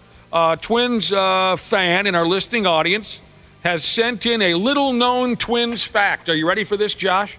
Let's hear it. It's a little-known Twins fact sent in by a listener named Jason from Coon Rapids. For being the 1991 American League Championship Series MVP, Kirby Puckett received a Chevy Astro van. That's a sexy ride right there. Yeah. Doesn't get any better than that. No way. The game probably had the little stick figures in the back window. That is so funny. That's why part of the reason why I love our listeners so much. He was gifted a Chevy Astro van back in 1991. That was pretty slick stuff, I'll tell you that. And knowing Kirby, he probably gave the Astro van to one of the clubhouse guys. Yeah, old turkey bucket. Well, there you go, Dick. We will be hanging on. I think Randy Shaver said it, hanging on to the edge of his seat for these final 6. You just got to get her done, and then anything can happen in the playoff. We appreciate all your time. This, of course, this ends our regular season visits. So, I mean, we can't thank you enough for joining us every Tuesdays. I know we'll talk again, but I just wanted to thank you for the regular season. Well, we appreciate it. It's something that I really have always looked forward to, but maybe more so this year because I wasn't shutting things down at 1:30 in the morning on a Monday night and then getting up and doing this on Tuesday morning. It's been a lot of fun. Hell yeah, Dick Bremer. Yeah, all right, enjoy these last 6 games, and we'll talk soon. Okay, you got it. Thank you, my man. So people are texting in on Randy Shaver hanging out with these athletes late at night. And, most people, they want to know, if you wouldn't mind just sharing one. Your experience October 6, 2005 on your voyage on Lake Minnetonka with the Minnesota Vikings. What was that like from your perspective? What did you see that night, Randy? You don't want to talk? What I saw that night, Yeah. I can never wipe from my memory. We learned a lot, didn't we? We certainly did learn a lot. We learned about the Mann Act. I'd never heard about that. We learned about international waters. We learned about running through the okra patch. Yes, we did. And we're just a handful of days from celebrating that anniversary again. Yeah, we October are. 6th. What year was it again? So this will be the 20th year, or 20th anniversary, October 6th, 2005. Oh, wow. Will be 20 years since the Bangboat happened. What a gift from God it was. Let's book a cruise. We should. I remember reading about the dildos. Yeah, that was what you mentioned. The man. Now, the only time I'd ever heard of the Mann Act until the Bangboat happened was Sheriff Buford T. Justice is after Smokey.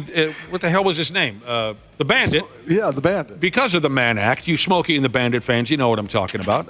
And after Smokey and the Bandit, I hadn't heard the man act until the Bangboat.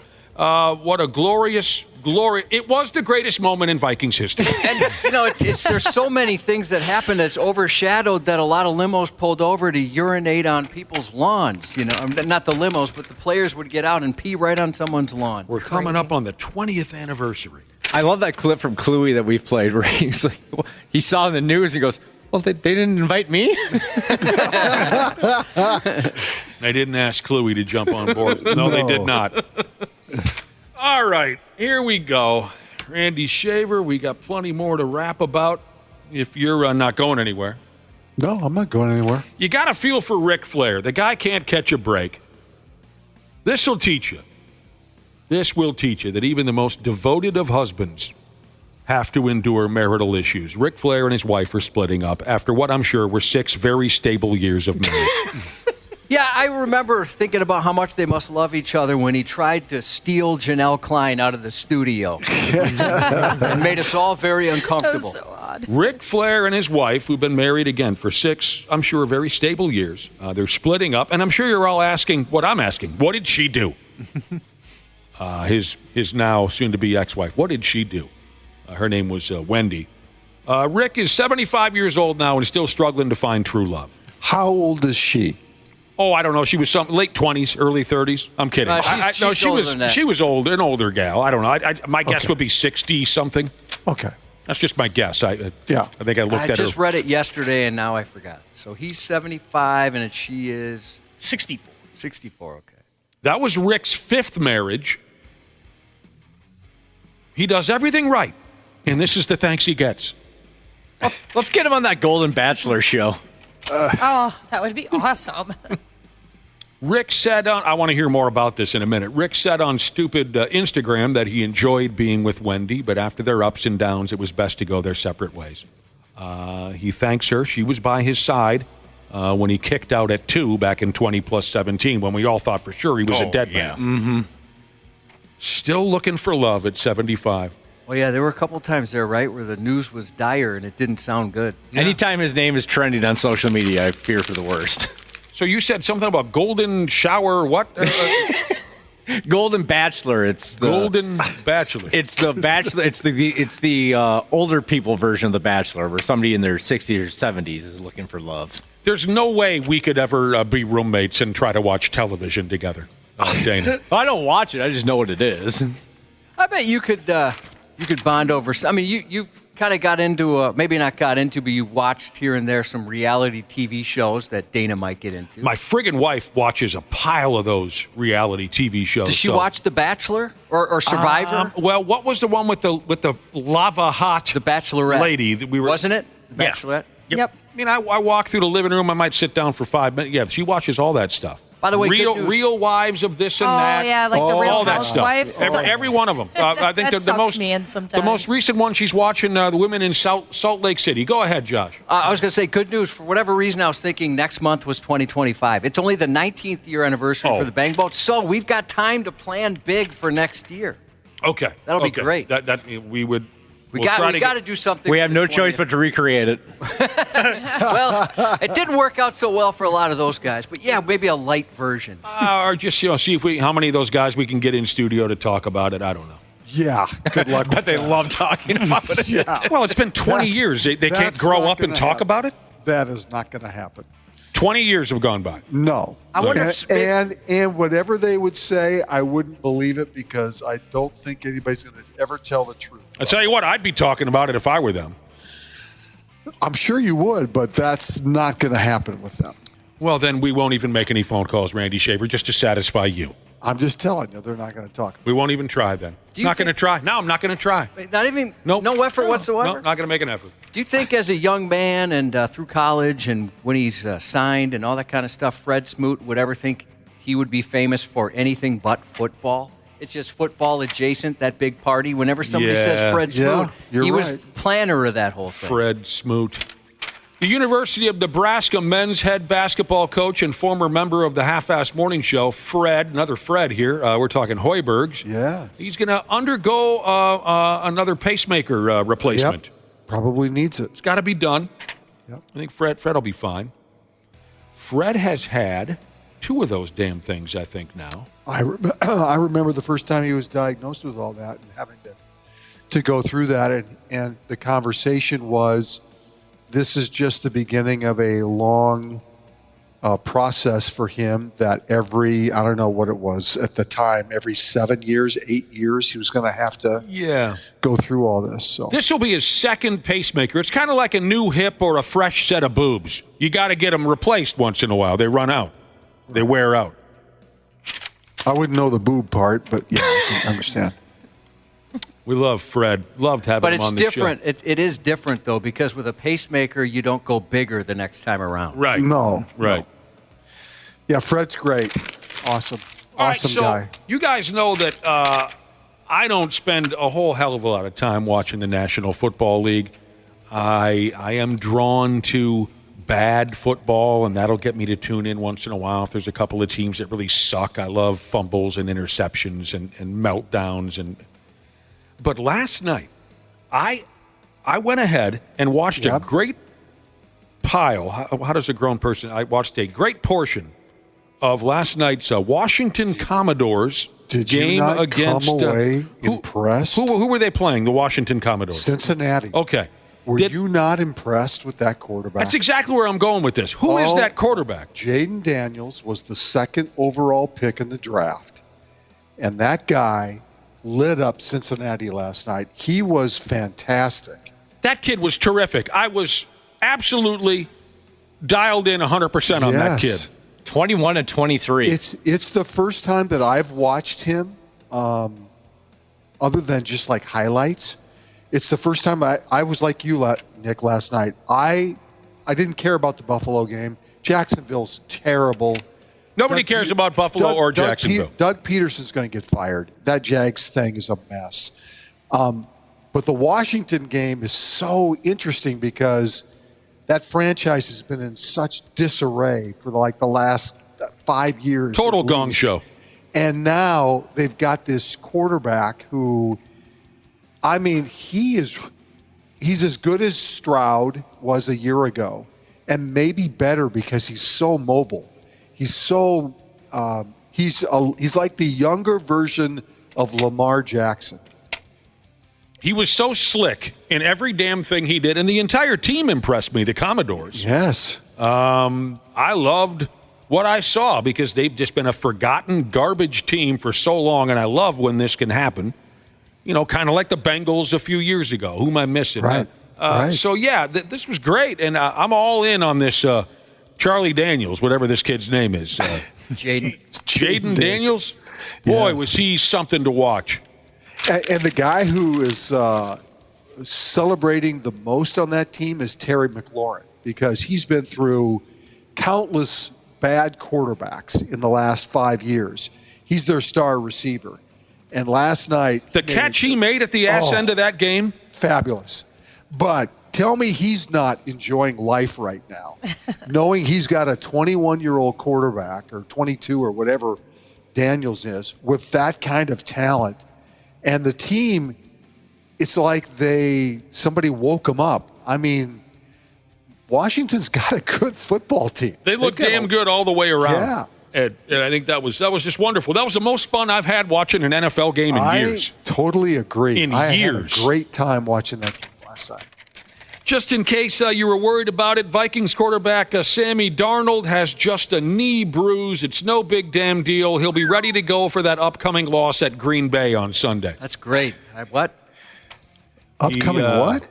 He fell down or something last ball game. Everyone at the stadium, who just a couple months ago were sick at the thought of him starting games for the Vikings, were suddenly deathly silent and concerned, which I got a kick out of. He's not expected to miss any practice or game time. What do you mean, what? What did I say? Well, see, what you said. You defined it as a loss, and they haven't even played the game yet. You suggested that Green Bay was going to win. There was an article here talking about how the Jets, the New York Jets, gave up on two quarterbacks who are now statistically the best in the NFL, Geno Smith and our own Sam Darnold. Well, that's not really fair. I mean, a lot has changed and happened for those guys to be in situations that they're in. And then they had the gas bag ordered his way into that position. You got to consider that as well. I mean, the talent level around Geno Smith and around Darnold are so different now. So that's I'm cool not with really that. not really a fair comparison right now. I'm cool with that. And by the way, it says Geno Smith has been in the midst of a career comeback for a couple seasons Yes, now. he has, yes. Darnold is just now proving to people that he's not an idiot. Smith's been doing it for years. Yeah. What the hell else is going on around here? Oh, wow. Well, just yesterday on this program, Randy Shaver, we were talking about, some people are so busy. And they can't wait to tell you how busy they are. Oh, for Christ's sake, I don't know about you, but I got to do this, this, and this, and then my job. I'm the only one they can rely on at the job, so I'm forced to do this, this. And people love to talk about how busy. You think you got a lot on your plate. Yesterday I was reading about a college football player from Michigan State. I believe he goes by the handle of R. Morion Smith, 21-year-old defensive back for Michigan State's football team. His mother died a month ago from breast cancer. And without a father figure, a father in the family's life, he has become the head of the household and legal guardian for his 4 siblings. Wow. And he's in college. 21 years old, going to college, playing football, and he's the legal guardian. He's the dad now of his 4 siblings. And this just happened recently. His mother just recently passed, just a couple weeks ago. He became the legal guardian. He's got a 19-year-old sister, so he's 21. Got a 19-year-old. The rest are, I have it here in front of me. 16, 15, and 11. Yes, 16, 15, and 11. That's very admirable. My gosh. Wow. Well, but how does he support them? Through maybe NIL? Well, from what I read, I think a GoFundMe was started. Okay. And that's helping them out. Wow. Josh, was there anything else in there about the finances and how they're handling They it? didn't say, in the article at least that I read, didn't say. But yeah, I mean, can you imagine school playing on the team and then raising all those kids? No, that's unbelievable. The one sister is 19, so she is kind of splitting responsibilities with Amorion. He's gone 12 hours a day with his studies and his athletics, and the 19-year-old sister picks up the slack there. Yeah. They say he's up at about 4 o'clock in the morning every day to get the younger kids ready for school, this and that. This is a hell of a story. It is. That is. Wow. Keeps notes on his cellular telephone to help manage busy. Oh, Cubby does that. I do all the time. I do too. You guys make notes on your cellular. I've started texting myself. You Yeah. Do even you ignore Yes. your text, or is that just us?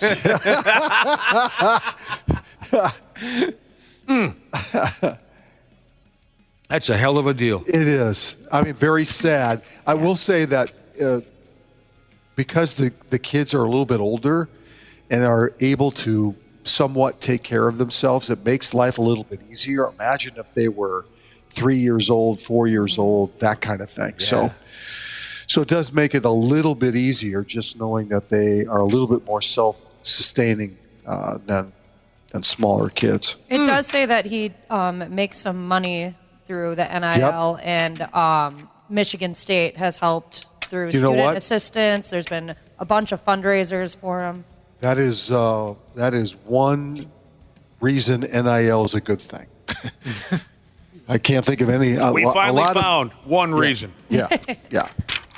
Oh, you want some background on the Bangboat? We were talking about how we're coming up on the 19th anniversary of the infamous Vikings Bangboat, the greatest moment in Vikings history. Here's a listener who says he did some sandblasting work on the Bangboat. The dude that owns it is trying to get it on the water again. According to this listener, the Bangboat is in Bay City, Wisconsin right now. Really? It's according to one listener. What did you have to sandblast? I suppose the longer you leave it there, that was sandblasting inside the boat. That's not on the outside. No. Oh, God. Josh, you remember hearing about the dildo? There were dildos everywhere, and that's not a joke. No. It's not a joke. It was the first time I learned. I mean, Josh, we were here when you learned about what a suction cup dildo was. The Bangboat is how I learned about a double ender. Oh, really? Yeah, that was the first time. It is pretty interesting, like, just the layers of that story. Where after a while, people are thinking, okay, you're making that up. Not all that could have happened on one cruise. I like the Wikipedia description. If you have some time today, look up the Wikipedia description of the Bangboat story. It's very entertaining because it's told almost medically. I can't come up with a... It's told so proper. Yes. That it's funny to read. You'll know what I mean when you get to it. Oh, my gosh. All right, we got to get going, Randy Shaver. This was all a joke, but I'll go ahead anyway, just for laughs. The Brigham Young football team. Josh used to say, I don't care how you bring them, just bring them young. I never said that. I don't want to be associated with that. Oh, my God.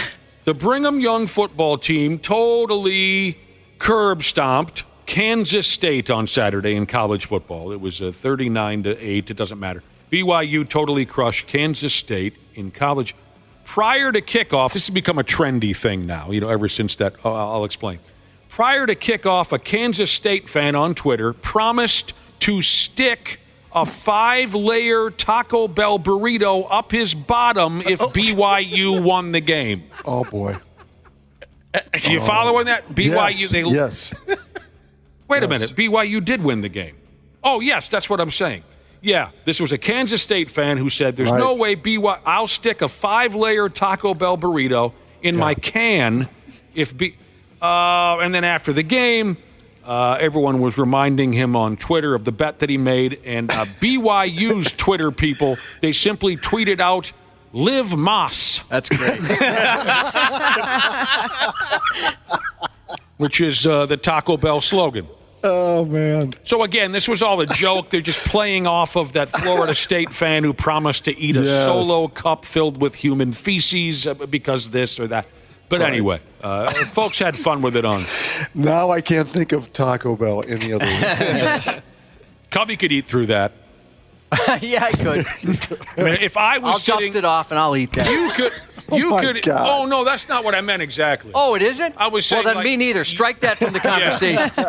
You could eat your own 5-layer burrito while I was on the other side of the room trying to keister one. I believe you could eat through that. Easily.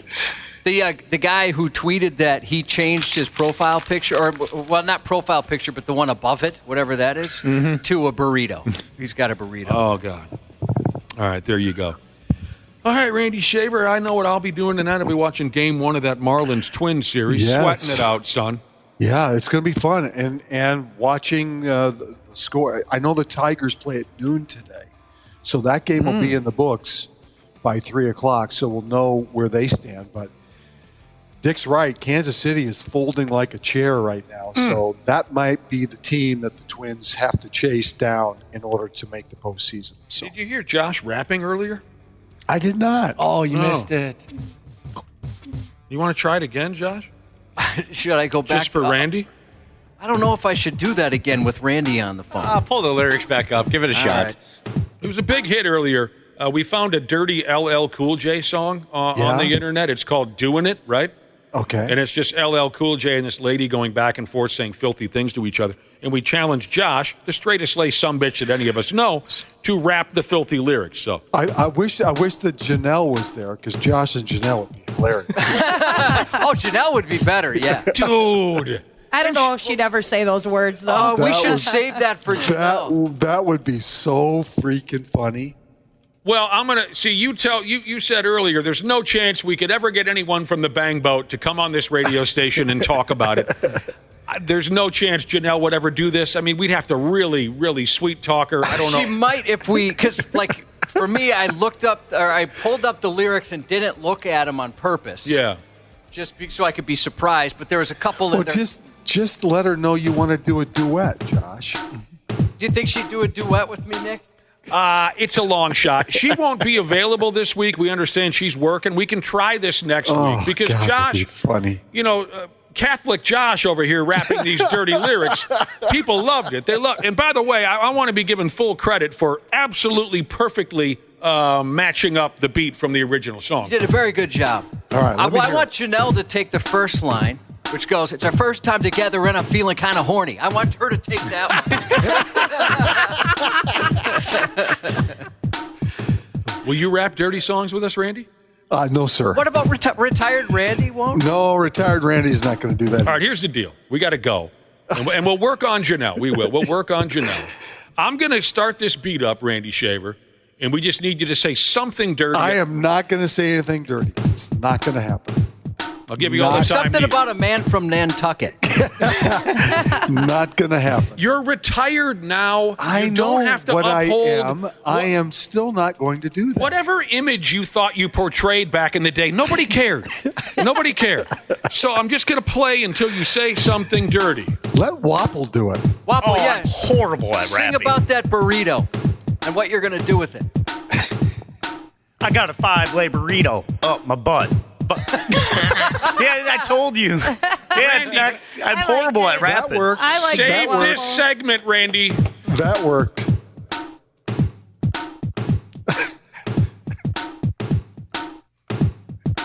Boner.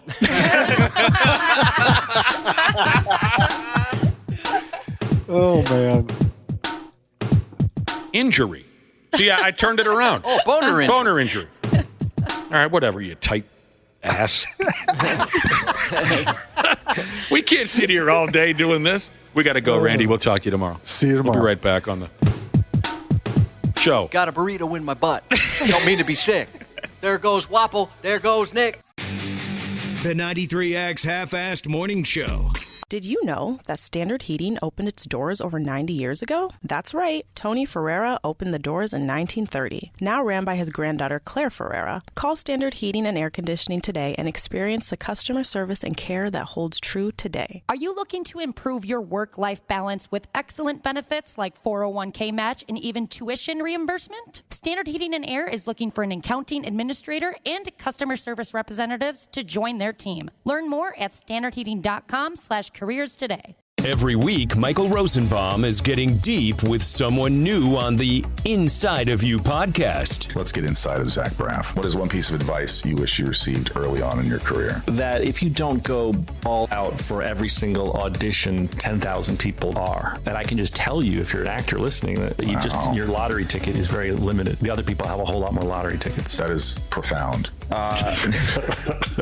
Inside of You with Michael Rosenbaum, wherever you listen.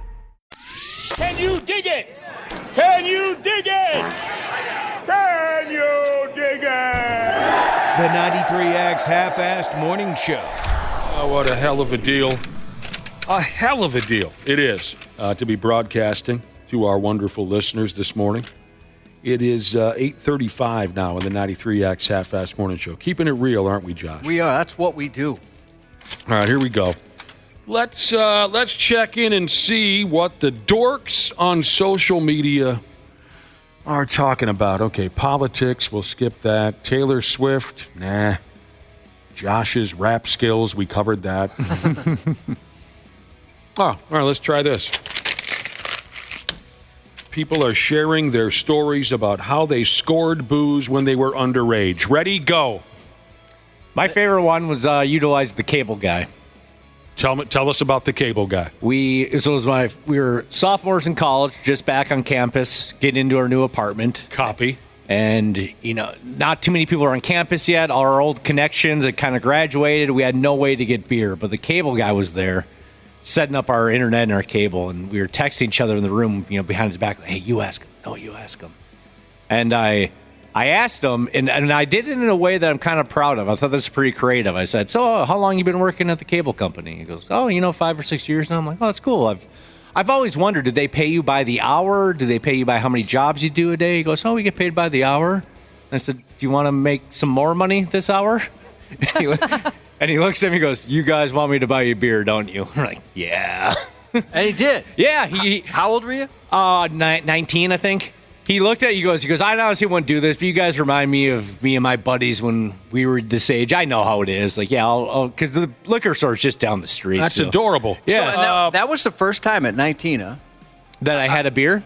No, that you had somebody buy it for you? Oh, no, like freshman year we had like a buddy's older brother was able to get it for us and stuff. But we were just kind of in a pinch. And I thought this was a Hail Mary attempt, and the guy was nice enough to do it. How did you compensate the man? How old of a man was he? He was about probably 27, 28. And how did you compensate him, and how often did you use his services? He said, he goes, I'll do this as one time, don't hit me up again. Not like we had a way to contact him after, he left our place. Well, you just call 1-800-XFINITY. Yeah. But he was a great, so we gave him cash, he came back with the beer, and he left he gave us the change, and we're like, well, here, let's just pay. He goes, no, guys, keep it. He goes, he said again, I remember what it was like being this age. I get it, Oh, it's like the coolest Go guy have of fun. all time. Oh, I know. Like, I think about that guy. Except for buying beer for underage kids. Sure, there's that. But I do think about that guy from time to time. Like, I hope that guy's doing really well in life right now. Yeah, for my group of pals, we either had parents who, how should I say this? We're blissfully unaware. We're blissfully unaware, or we're aware and it didn't bother them that we would take their hooch or their beer. We had, luckily, a couple of guys who looked a lot older than they were and could buy it, and when things were tough, we would steal it. From, like, people's homes? Yes. Or friends, yeah. When beer parties happened, when a kid hosted a beer party that we thought, okay, this is a kid we can roll over, and he's not going to give us any static, we would steal. The worst example was probably two of my friends who straight up broke into a home and stole all of the booze. Ew. Oh, man. Out of the, and I thought for sure we were all going to go to jail. And they're lucky the two of them didn't get shot. So when times were tough, we would steal. Not proud of it, but that's how we operated back in the day. Being a girl really helped in that regard. I'm sure. Yeah, I always had somebody older that would just go get it for me. There was one time, though, this guy with a girlfriend who he's now married to and has a kid with.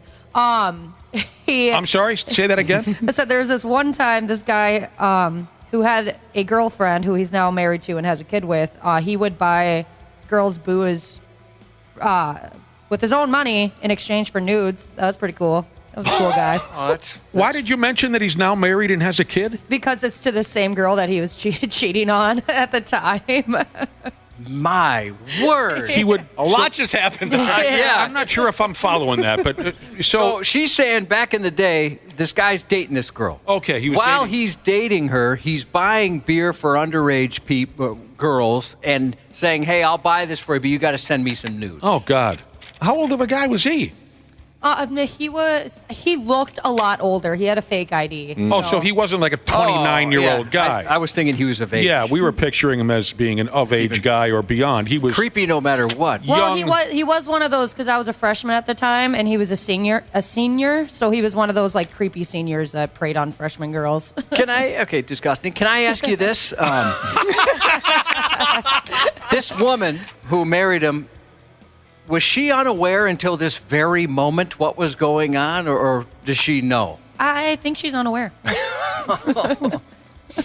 So that's why you said it with kind of a sneer. Yeah. Okay. You may be busting this individual 7, 8, 9 years after the fact. Oh my gosh! What if that was the reason they got like a divorce? Yeah. He lost custody of his kid and stuff. Underage booze. How did you get it, Wapple? Go. We got it from my best friend's older brother. My best friend's older brother. He used to be mine. What band? The Cars. Your best friend's older brother was happy to buy you guys hooch. Oh, he got us everything. Cigarettes, booze, scratch-offs. Did you pay him? No. You didn't have any money to pay him. You could only cover the cost of the booze or the scratch-offs. Scratch-offs? Oh, yeah. Were you anchoring? You degenerate. Yeah. Go smoke a bowl, smoke a cigarette, scratch off, and drink a beer. I had a buddy in high school. He was the youngest of our group. He probably should have been, the year before, in the grade lower than us. It can happen. Mm-hmm. So he was obviously the last one to turn 16, 21. That's how birthdays work. They don't change. So he was 15, and he needed a government-issued ID because his parents owned a restaurant, and he worked there, and he needed a government-issued ID to cash his paychecks. So he went and got one. It looked funny. We were all kind of teasing him about it. Then one of my buddies noticed that they made a typo on it. and they typed in that he was born in 1976, not 1986. So he had a government-issued ID that scanned and everything and was legit and could go buy booze and, whatever. What are the odds of that? Oh, I know. And the funny thing is, too, I mean, even to this day, he's still a baby face. He still barely looks like he's 21. And when he was 15, he looked like he was 8. So he'd have to drive him to the liquor store, and he'd go in there, and they would double check it like 3 or 4 times and keep scanning it. Like, there's no way this can be legit, but it scanned and everything, so they had to sell it to him. That's awesome. Everybody had their scam, except Cubby, because he didn't drink. Yeah. I was going to say, I can't contribute here. I've never seen it. Never done that once. Never. Although my license. You never drank underage. No, so I've been to, there's parties where there was alcohol. I just assumed they got it from an older sibling or something. But you were at all the parties. I went to the parties. You were at the parties. I never partook. I mean, my license does say Ron Mexico on it. That's my I have not thought about that name in a long time. I check into hotels under the name Ron Mexico. I don't know how to take this. Got a text from a listener by the name of Fat Lebowski on the topic of how did we get our booze and our beer when we were underage.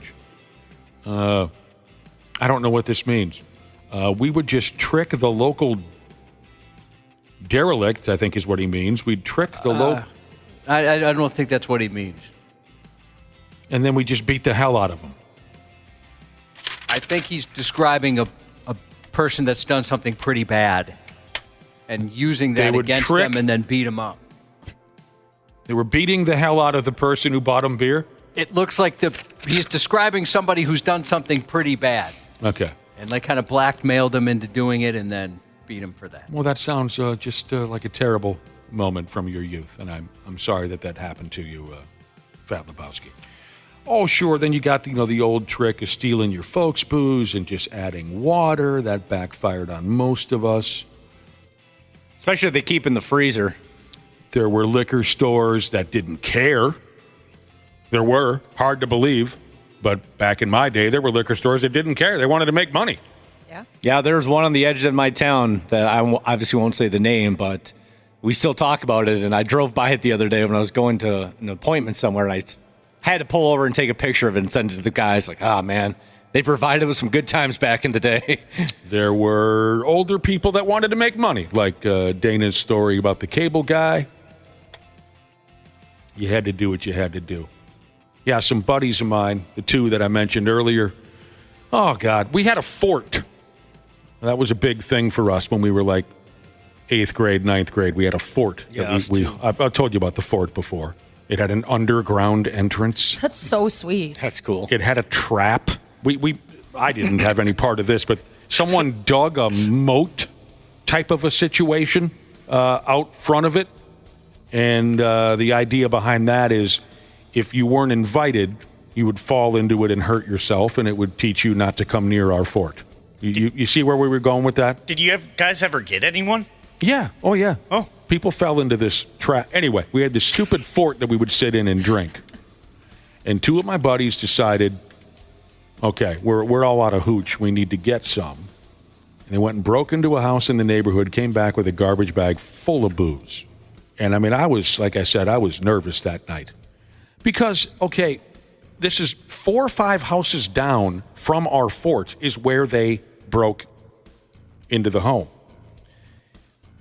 There's a boombox blaring death metal and a campfire roaring next to our fort. If that my thought was, if that family immediately calls the cops, oh my God, someone has broken into our home and stolen all of our booze, the cops would only have to look to their left to see the roaring fire, and it is obvious there's a bunch of teenagers. So I thought I should just run and go home, but we stayed the night, we drank the booze, and then one of the thieves, one of the 2 pals of mine who were involved in this theft, got very, very drunk, took the booze home with him, buried it, and then claimed he was too drunk, he couldn't remember where he buried it. Do you believe him? Or no, we would beat him nightly. Just, dude, we don't believe your story. We know you're keeping all the booze to yourself. Come on. Oh, no, I can't remember. He was a real shady sumbitch. So we got to enjoy it for a few nights. The rest the dude kept to himself by lying to us about burying it and not remembering where he put it. So, what a bunch of just absolute garbage bags that we were. Half-assed morning show. You may look like a bum, but you got a lot of talent. On 93X. Oh, we'll be out the door in no time now. But we were talking. You know how we get, right? How did you get your hooch and your beer when you were an underage kid? If, in fact, it was a problem. Some of us had parents that would hook us up. I'm reading a lot of texts noting that. They said, yeah, mom and dad would get us whatever. Some of us looked 37 years old and we were in 8th grade. Like, here's one listener, Josh, on the topic of how you got your booze and your beer when you were an underage kid. Listener said I was 18 and I already lost all my hair. Perfect. It wasn't no thing but a chicken wing on a string from... here are some other listeners texting in on how they got their hands on booze. And, of course, it's wrong. Absolutely wrong. It's a sin to be underage, but we're just telling stories here. This is up north Metal Mullet Jesus. They used to ride their bicycles over to the liquor store parking lot and look for the cases of beer in the back of pickups. That's pretty smart. And some hard-working bitch comes out the liquor store. He's jaw-jacking with the owner, you know. He's got his beer in the back of his pickup. He's ready to kick back and have a blast. He comes out and it's all gone. Oh, that would be heartbreaking. He knew who the hell was snatching up that beer. He was being nice. He didn't stop by and kick your ass. Here's a story about a guy in our listening audience who grew up in a neighborhood, and in the neighborhood, Josh, there was an older fella that would sit up on his third-story apartment balcony. That older fella went by the nickname of D-Man. D-Man. Have you guys heard the story about D-Man? No. He would sit up there on his third-story apartment balcony, and he would simply wait for underage kids to pull up in their cars and yell his name, "Hey, D-Man!"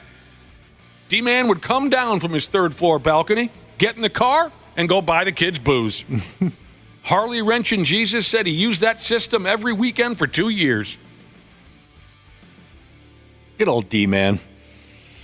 Guy probably should have been dealt with, shouldn't he? D-Man. Yeah, he's concerning. He had nothing better to do on every Friday and Saturday night for 2 years than to sit up there and wait for a 16-year-old to pull their garbage car up and take him to the liquor store. D-Man never had a girlfriend.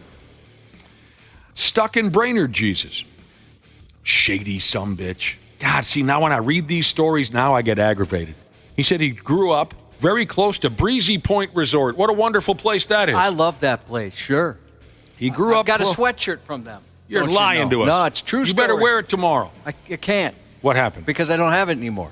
When I said, God, I mean, I purchased it. I told you this before. I went to a wedding there. I didn't mean to start trouble. And it was a little more chilly than I had thought. So I bought a Breezy Point sweatshirt, and I went to there was like a pre-party, and the guy's like, there's a guy that's not afraid to go to the gift shop. I looked around like, well, yeah, I don't understand. Because I did. What was wrong with going to the gift shop? Why should you be afraid of going to the gift shop? Why do some people have to open up their friggin' mouths? Seriously. That's just rude. All right. You know who, I know a guy who lives up on Breezy Point? Hot Tub. Anyway. Oh, yeah? Yeah, Hot Tub lives up there with wife, kids. Stuck in Brainerd, Jesus, grew up very close to Breezy Point. He says, my friends and I would just steal the coolers that everyone left outside on their patio. Man. I never thought about that kind of stuff. When you're a kid, you don't think about things like that, do you? But now that you're older, you go, you little bastard. I had a buddy who he was notorious for raiding people's beer fridges, you know, like he called it garage shopping. He would just drive until he saw a garage that looked like they might have a beer fridge inside it and it was open. He'd go in and take all the beer, and he called it garage shopping. Sounds like a good way to get your legs blown off. Exactly. Yeah. I don't think I'd try that now. Nope. And here's a listener who got lucky. He said, the local beer store always thought that I was my older brother. So the liquor store would guy say, hey, Donnie, how's the wife and kids? And he'd say, yeah, that's right, I'm Donnie. They're fine. They're fine. Always thought that he was his older brother. That must have been a cool setup. Well done. Well done, my son. All right, we got to get going again? Yeah, I think we're all out of time. That's all we got. Josh said a few minutes ago, I heard him say to you, Wapo, off air, he said there are no shout-outs. Mm-hmm. Yeah, so this is where you would jump in. You would...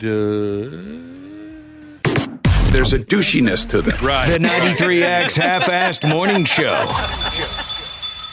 The 93X Half-Assed Morning Show. 93.